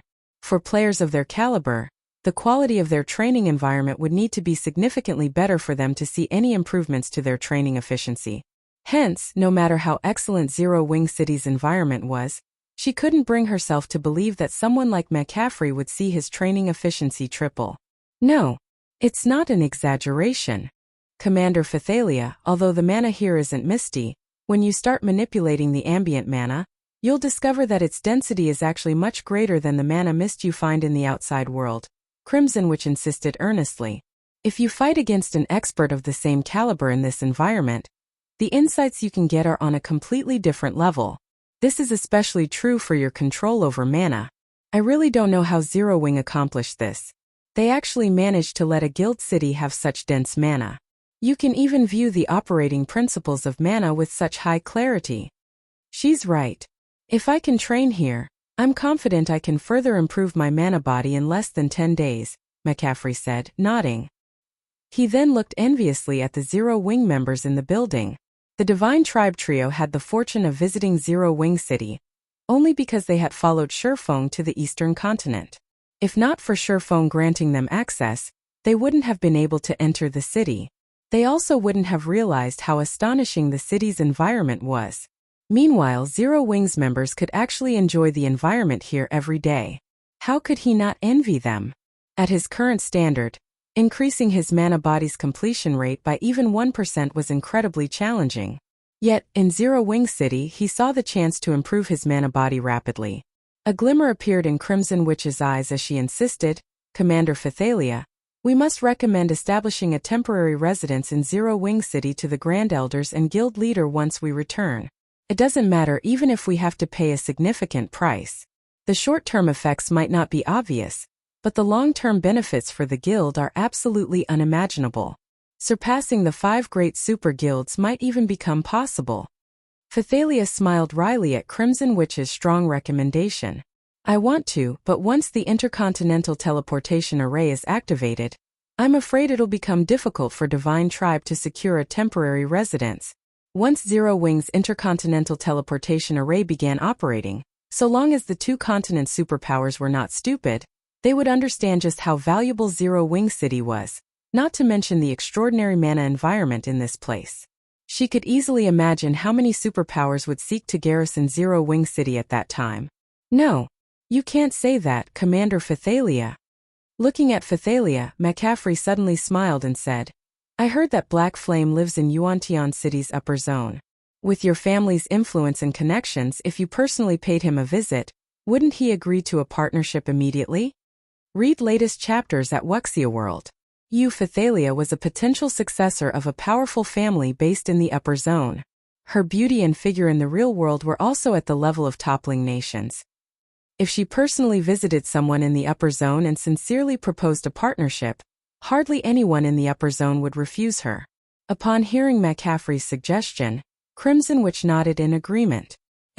Phythalia sputtered, rendered speechless by her 2 companions.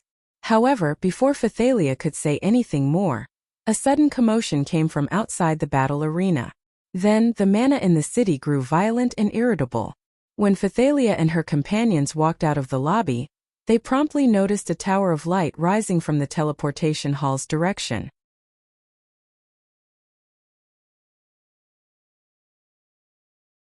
Chapter 2866. Astonishing Transformation. It's done. Shurfeng grew ecstatic as he took in the pillar of light rising from the teleportation array in front of him.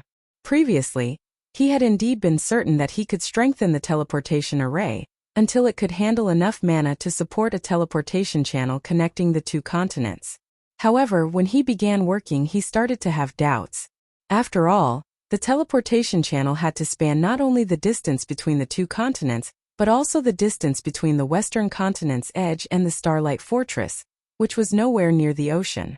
If the teleportation array didn't have enough mana for this additional distance, it still wouldn't connect with the spatial node in the Starlight Fortress. Fortunately, he succeeded in the end. At this time, Liangjing called him and asked in a panic, "Guild leader, did something happen on your side?" A pillar of light suddenly came from the teleportation hall. Right now, everyone in the city is talking about it, thinking that something big happened there. The teleportation hall was an important economic resource for Zero Wing City. At the same time, it was the foundation of the city's prosperity. In the absence of a guild residence and the teleportation array, players could only run to the distant Arctic Canyon. If this were to happen, Zero Wing's partner forces and their members would definitely be less enthusiastic about visiting Zero Wing City. "Relax. Everything's fine," Shurfeng said, chuckling. "I just completed the teleportation array connecting the 2 continents. From now on, we can freely teleport to the western continent from the teleportation hall, and there won't be any restrictions on time or head count." "We can freely teleport to the western continent?" Liangjing was momentarily stunned, her mind failing to process Shurfeng's words. Her eyes were wide with disbelief as she looked at Shifeng's face on the screen. Before the World Passage's activation, connecting the two main continents held great importance only in terms of trade.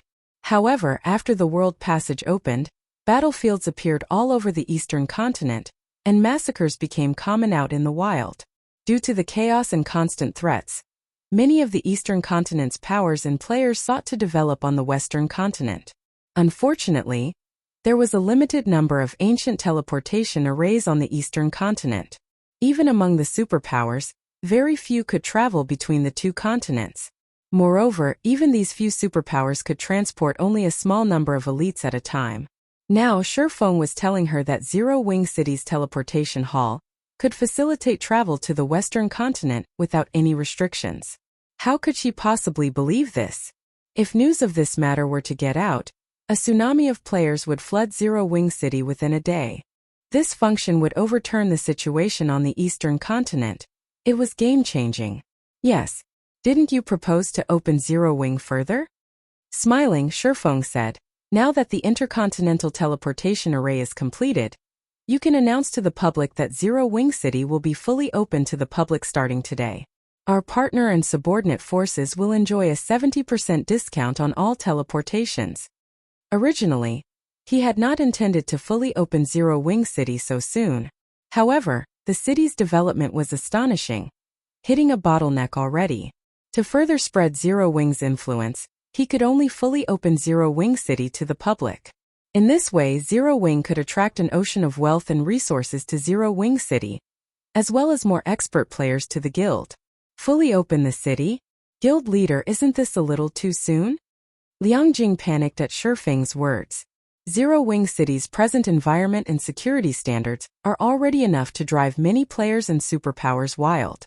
Once news that our teleportation hall is connected to the Western continent spreads, we will definitely become a thorn in the eyes of all forces on the Eastern continent. Even the Outer World's forces will probably go nuts over Zero Wing City. Liang Jing didn't even need to think about what would await Zero Wing City if the city were fully open to the public. It would definitely spark massive changes in the entire Eastern continent, the entire God's domain. The intensity of the changes would not be the slightest bit inferior to the World Passage's activation. At that time, Zero Wing would become the focal point of the entire God's domain even if it tried to maintain a low profile. With access to such frightening resources and influence, Zero Wing would soon grow into an existence that could surpass even the 5 great super guilds combined. This definitely wasn't an outcome any superpower native or outer world would be willing to see. Hence, as long as news of Zero Wing City's full opening spread, Zero Wing would become the common enemy of all native and outer world superpowers. While Zero Wing had recently grown significantly, it definitely couldn't go up against so many superpowers simultaneously.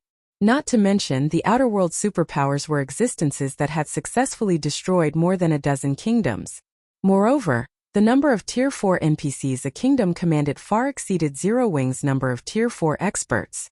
The royal capitals of NPC kingdoms had stronger defenses than Zero Wing City, yet these cities had still fallen in the end. Of course, a large part of why these kingdoms had fallen was the Outer World's NPC forces. However, nobody could say for certain that the Outer World's players couldn't guide or cooperate with the Outer World's NPC forces to target Zero Wing. Naturally, Shifeng understood Liang Jing's concerns. In an earnest tone he explained, I understand, but this is a problem we will have to face sooner or later.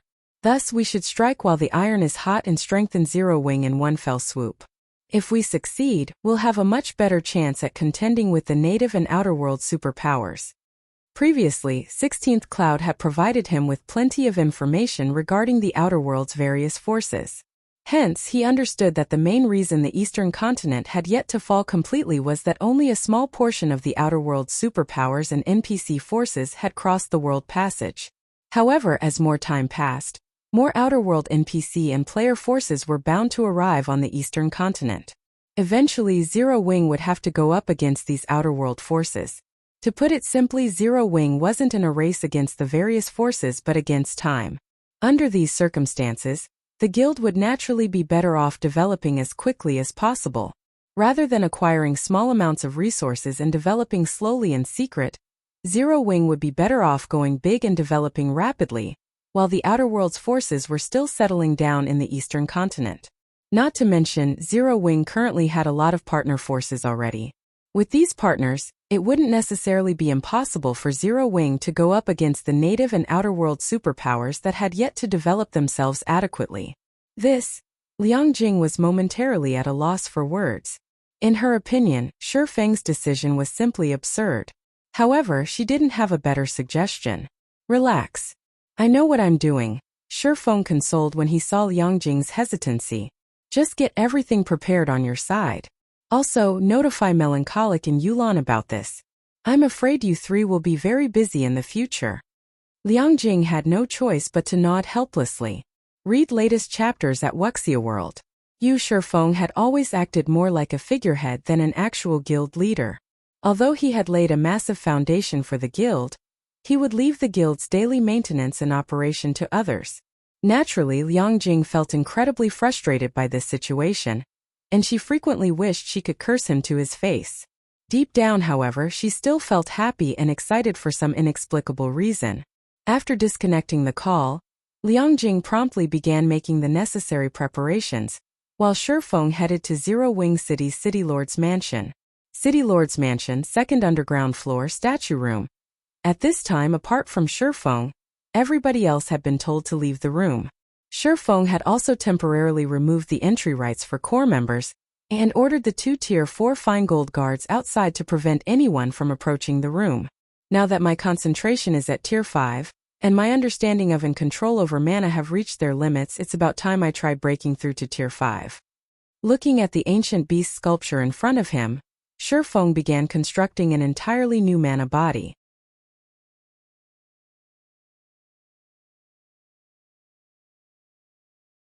Chapter 2867 Promotion to Tier 5. Although Shi Feng had never tried to create a personalized mana body, he was very confident of success. Now that he had grasped the basic use of mana's various elements and his mana body had reached a 120% completion rate. After spending close to an hour inside the statue room, Shi Feng finished constructing a brand new mana body. Simultaneously, the sound of a system notification entered his ears. System. The strength of the constructed mana body is at 144% of your current mana body. It is not at the Tier 5 standard. Shi Feng revealed a wry smile as he looked at the system notification.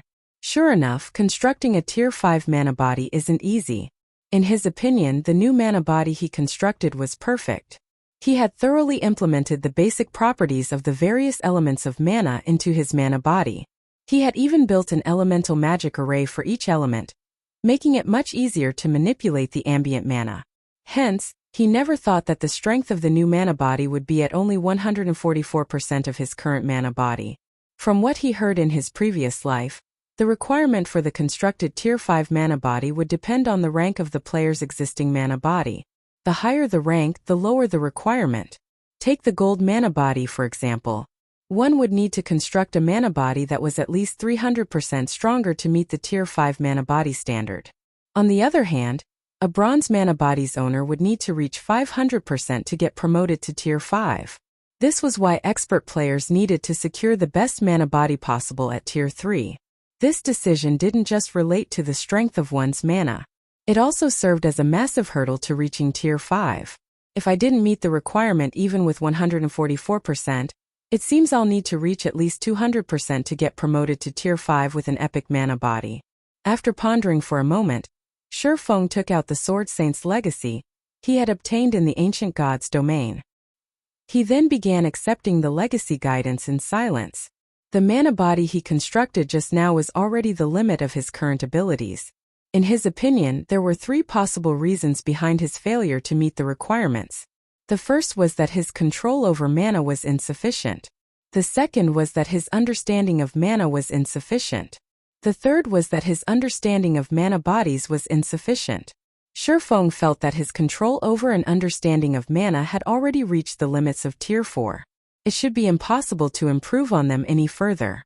Not to mention, the Dragon Phantom in the trial had praised his level, and even stated that some Tier 5 dragons might not be able to rival him in these 2 aspects. Hence, these 2 aspects were unlikely to be his stumbling block. In that case, the problem should lie with his poor understanding of mana bodies. Meanwhile, solving this problem was simple. Previously, he had refrained from accepting the Sword Saint's legacy guidance because he was afraid of wasting it. Back then, he felt that his foundation was still lacking and that he still needed to accumulate more strength. The stronger he became, the greater his harvest from the legacy guidance. However, his foundation had now grown so sturdy that even Tier 5 adult dragons might not be a match for him. It was the perfect moment for him to accept the Sword Saint's knowledge.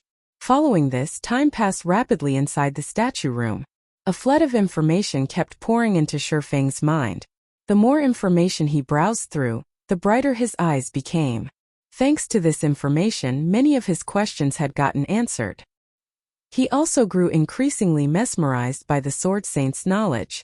After the legacy guidance was over, Shifeng stared at the ancient beast sculpture idly, his mind immersed in the knowledge he gained.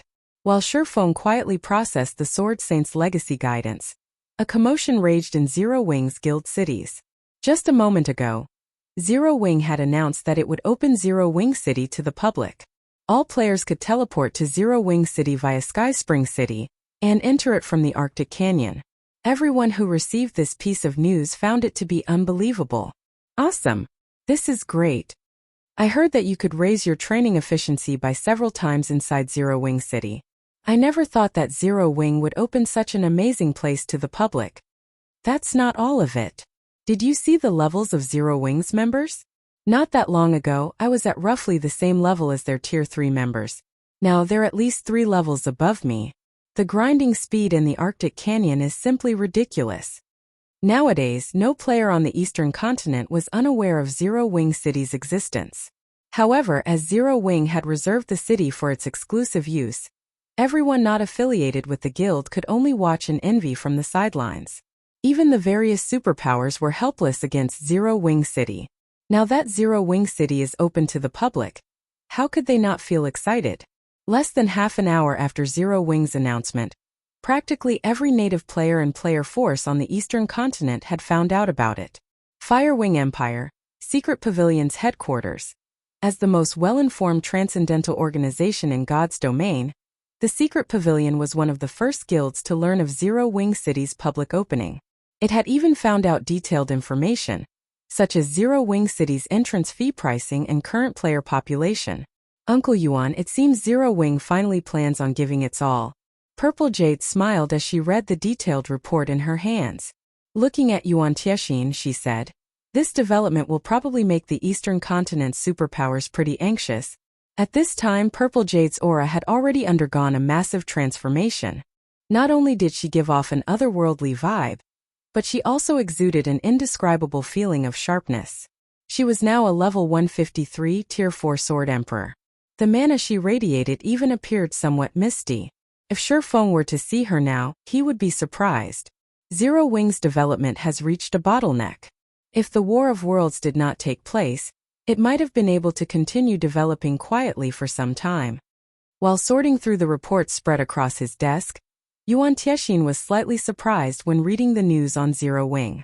However, now that the Outer World players have intruded into the Eastern Continent, Zero Wing has to open Zero Wing City to acquire even more resources if it wants to make any further progress. However, it is also a risky move, given Zero Wing's current state. I initially thought Zero Wing would maintain a low profile for a while longer. Black Flames opening the city as soon as he returned was beyond my expectations. I can't help thinking that he is rushing things a little too much. Yuan Tiexin did not doubt that Shifeng had opened Zero Wing City to the public because of the Outer World players' invasion. However, while doing so would allow Zero Wing City to develop rapidly, it would also turn the city into an eyesore. The Outer World superpowers were not as easy to deal with as the Eastern Continent's native superpowers. Not to mention, the Outer World superpowers definitely would not wish to see the remnant forces of the native superpowers they defeated flocking to Zero Wing's banner and creating a colossal native power. Previously, the Outer World superpowers had refrained from targeting Zero Wing because the latter had always operated like a turtle, limiting its members' activity to the vicinity of its strongholds. With Zero Wing's guild cities and mobile fortresses' immense defensive capabilities, devouring the guild was a very challenging proposition. The guild cities of other superpowers posed much easier targets. However, now that Zero Wing had fully opened Zero Wing City to the public, even a fool could foretell the consequences of this action. With the city's massive advantages, Zero Wing would become the strongest and largest guild on the Eastern continent. Moreover, it wouldn't take long for this future to come to fruition. Given this situation, although Zero Wing was a tough nut to crack, the Outer World superpowers would still choose to annihilate Zero Wing first for the sake of their future. However, unlike Yuan Tianxin, not only did Purple Jade not feel confused by this situation, but it had even ignited her fighting spirit. Uncle Yuan, since you're free right now, why don't we go take a look at Zero Wing City? I've been thinking of visiting Guild Leader Black Flame. I've improved a lot after returning from that place, but I haven't had a chance to test myself. I can use this chance to ask Guild Leader Black Flame for some guidance, and see which one of us has made greater improvements during this period. After she returned from her training, nobody among the Secret Pavilion's younger generation could match her. Since she had always set Shifeng as her target, she was very curious to see whether she could now defeat him and become God's Domain's #1 swordsman. Alright, since you wish to go, I'll go with you. Yuan Tianxin revealed a bitter smile as he took in Purple Jade's spirited look. She had been restless ever since completing her training. However, he also felt that Shifeng would be a good opponent for the current Purple Jade. Afterward, Yuan Tianxin and Purple Jade departed the Secret Pavilion's headquarters and teleported to Sky Spring City. While the Eastern continent was in an uproar over Zero Wing City's opening, inside the City Lord's mansion of Zero Wing City, Shifeng's eyes opened abruptly. Amazing! As expected of a complete legacy guidance from an ancient sword saint. After processing the sword saint's legacy guidance, Shifeng finally understood what exactly a complete legacy guidance was. He also understood why Fire Dance would make such significant improvements after experiencing the legacy guidance. The legacy guidance described the properties and usage methods of the various elements of mana in detail, and provided a comprehensive introduction to the components and basic applications of the mana body. Although the information provided mainly targeted the swordsman class, it was also beneficial to the other classes. This was especially true for the information on the mana body's components. Of course, if one lacked a good understanding of the fundamental properties of mana's various elements, one would have difficulty understanding all of the information provided. Naturally, one's improvements would also be limited. This was because all of the mana body's basic applications mentioned in the legacy guidance required familiarity with the various elements of mana. My previous considerations for the mana body were too arbitrary. Moreover, they were all modifications based on my existing mana body when the Tier 5 mana body is essentially something completely different. When Shifeng thought about the mana body he previously created, he couldn't help laughing at his ignorance. Why were Tier 5 entities so much more powerful than Tier 4 entities? It was because Tier 5 existences possessed life ratings far superior to Tier 4 existences. The two couldn't even be considered the same type of creature. Yet, he had foolishly tried to use his Tier 4 mana body as a base for his Tier 5 mana body. His idea was fundamentally flawed. Another reason contributing to a Tier 5 existence's strength was their powerful mana. The mana flowing within their bodies was no longer gaseous or misty. Instead, it was liquid. Hence, when constructing a Tier 5 mana body, one had to liquefy their mana. If one couldn't achieve such mana, constructing a Tier 5 mana body would naturally be impossible. After thinking up to this point, Shifeng began his second attempt at constructing his Tier 5 mana body. Liquefying one's mana might be incredibly difficult for others, but it wasn't an impossible task for a Grandmaster magician like Shifeng. All he needed to do was integrate a magic array that condensed mana within his mana body. Moreover, he had even identified the magic array for this job: the 12-array magic world. The 12-array magic world was an ancient magic array created by a saint. Although its simplicity meant even master magicians could learn it, Shifeng felt that this magic array was incredibly powerful, particularly its ability to improve the mana affinity of those within its range. At the very least, such a feat was still beyond him even now. Shifeng began trying to integrate the 12-array magic world with the mana body he constructed. 1 failure. 2 failures. 3 failures. Time passed rapidly as the number of failures piled up.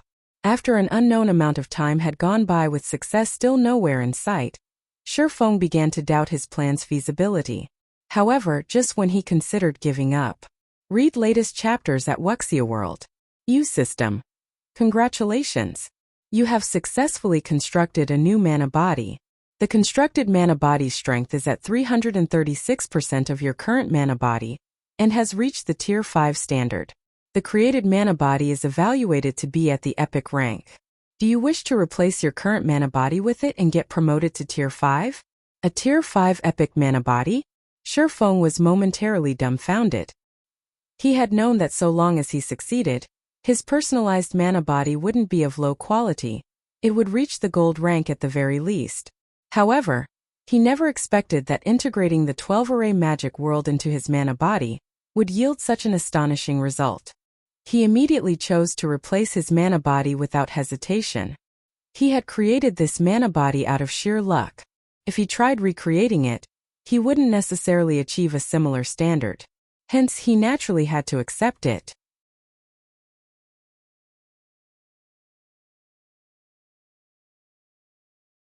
Chapter 2868 Sword Saint. When Shifeng chose to replace his existing mana body, the mana within the room practically vanished.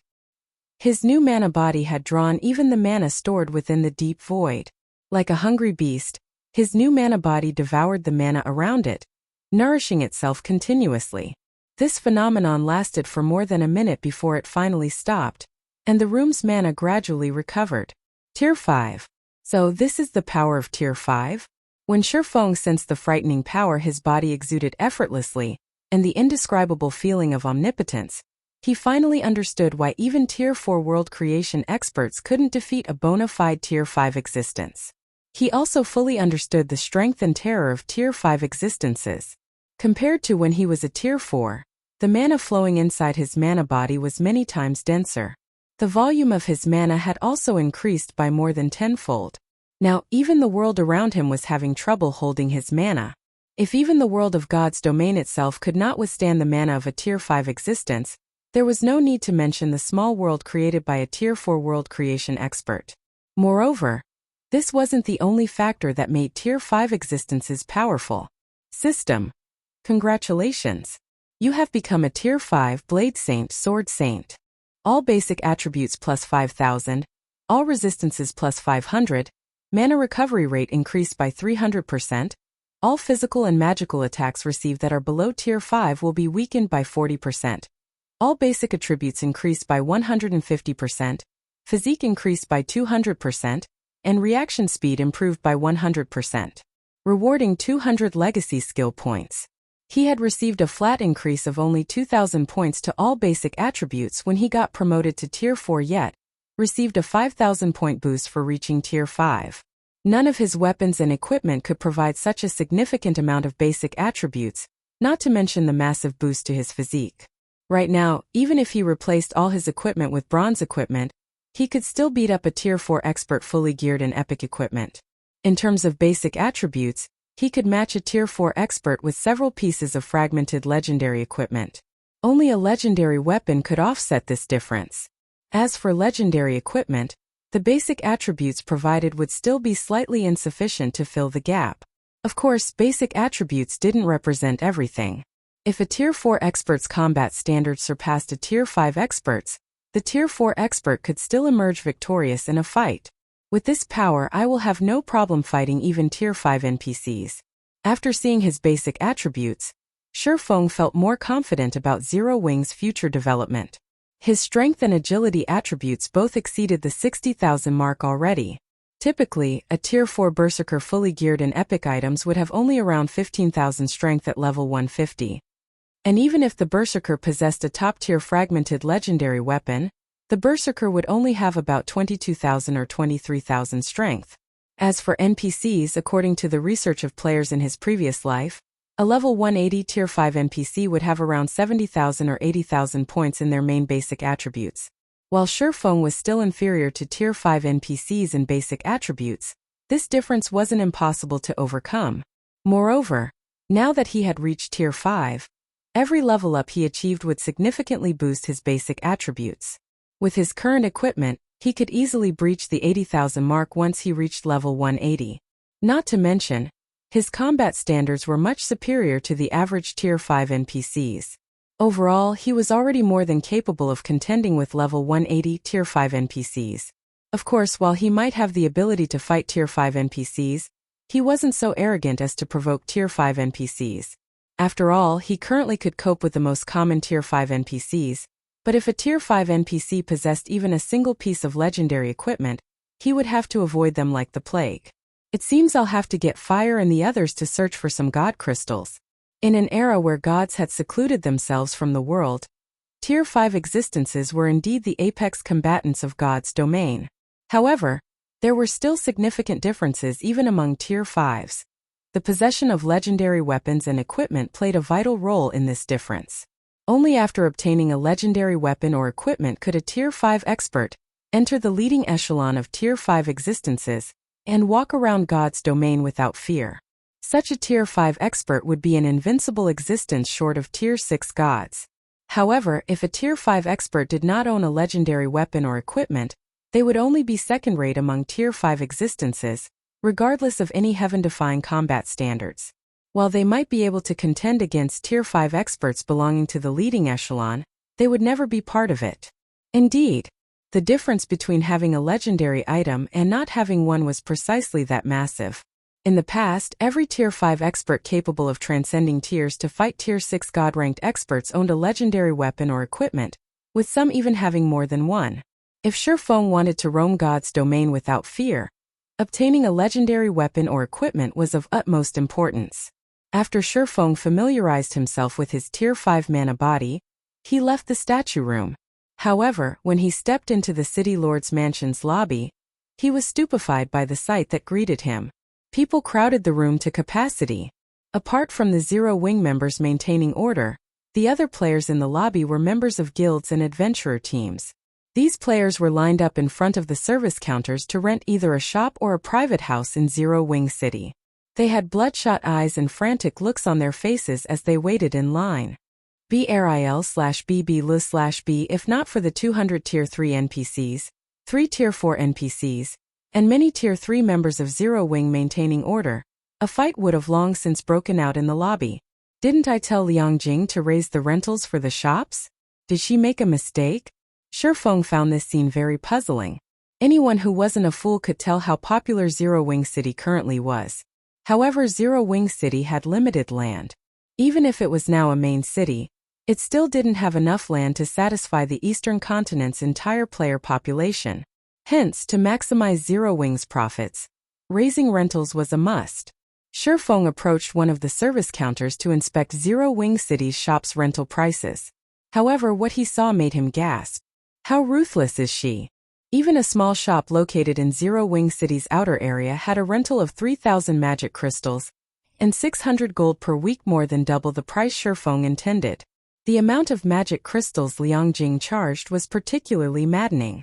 Ever since the Outer World players invaded the Eastern Continent, magic crystal production had plummeted, and the various native powers had suffered immensely. In Shifeng's opinion, renting a small shop in the city's outskirts for 1,000 magic crystals would already be pushing the envelope. Liang Jing's price of 3,000 magic crystals was no different from daylight robbery.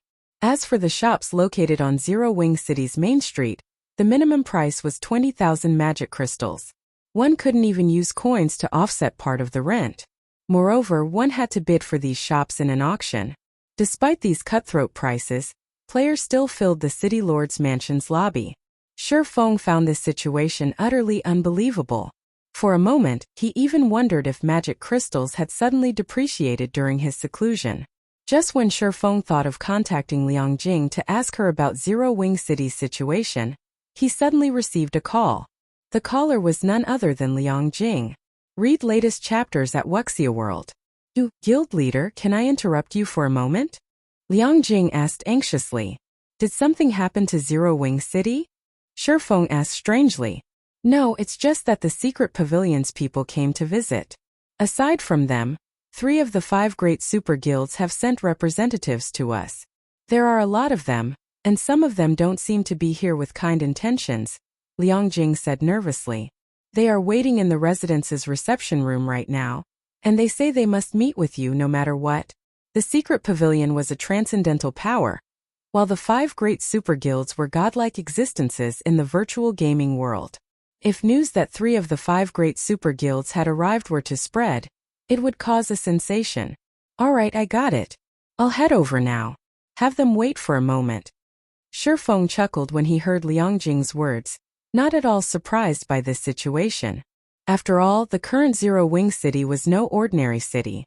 What would be strange would be these titans of the gaming world not showing any reaction. He immediately left the City Lord's mansion and made his way to Zero Wing's residence. You're tuning in to the Li Mei Sword of Destiny YouTube channel. We're so grateful for your support, and don't forget to subscribe to join us on this incredible journey through captivating stories. Your generosity through donations truly makes a world of difference, as it's the primary source of revenue that allows me to expand and enhance this channel for you. Thank you from the bottom of my heart for being a part of this adventure.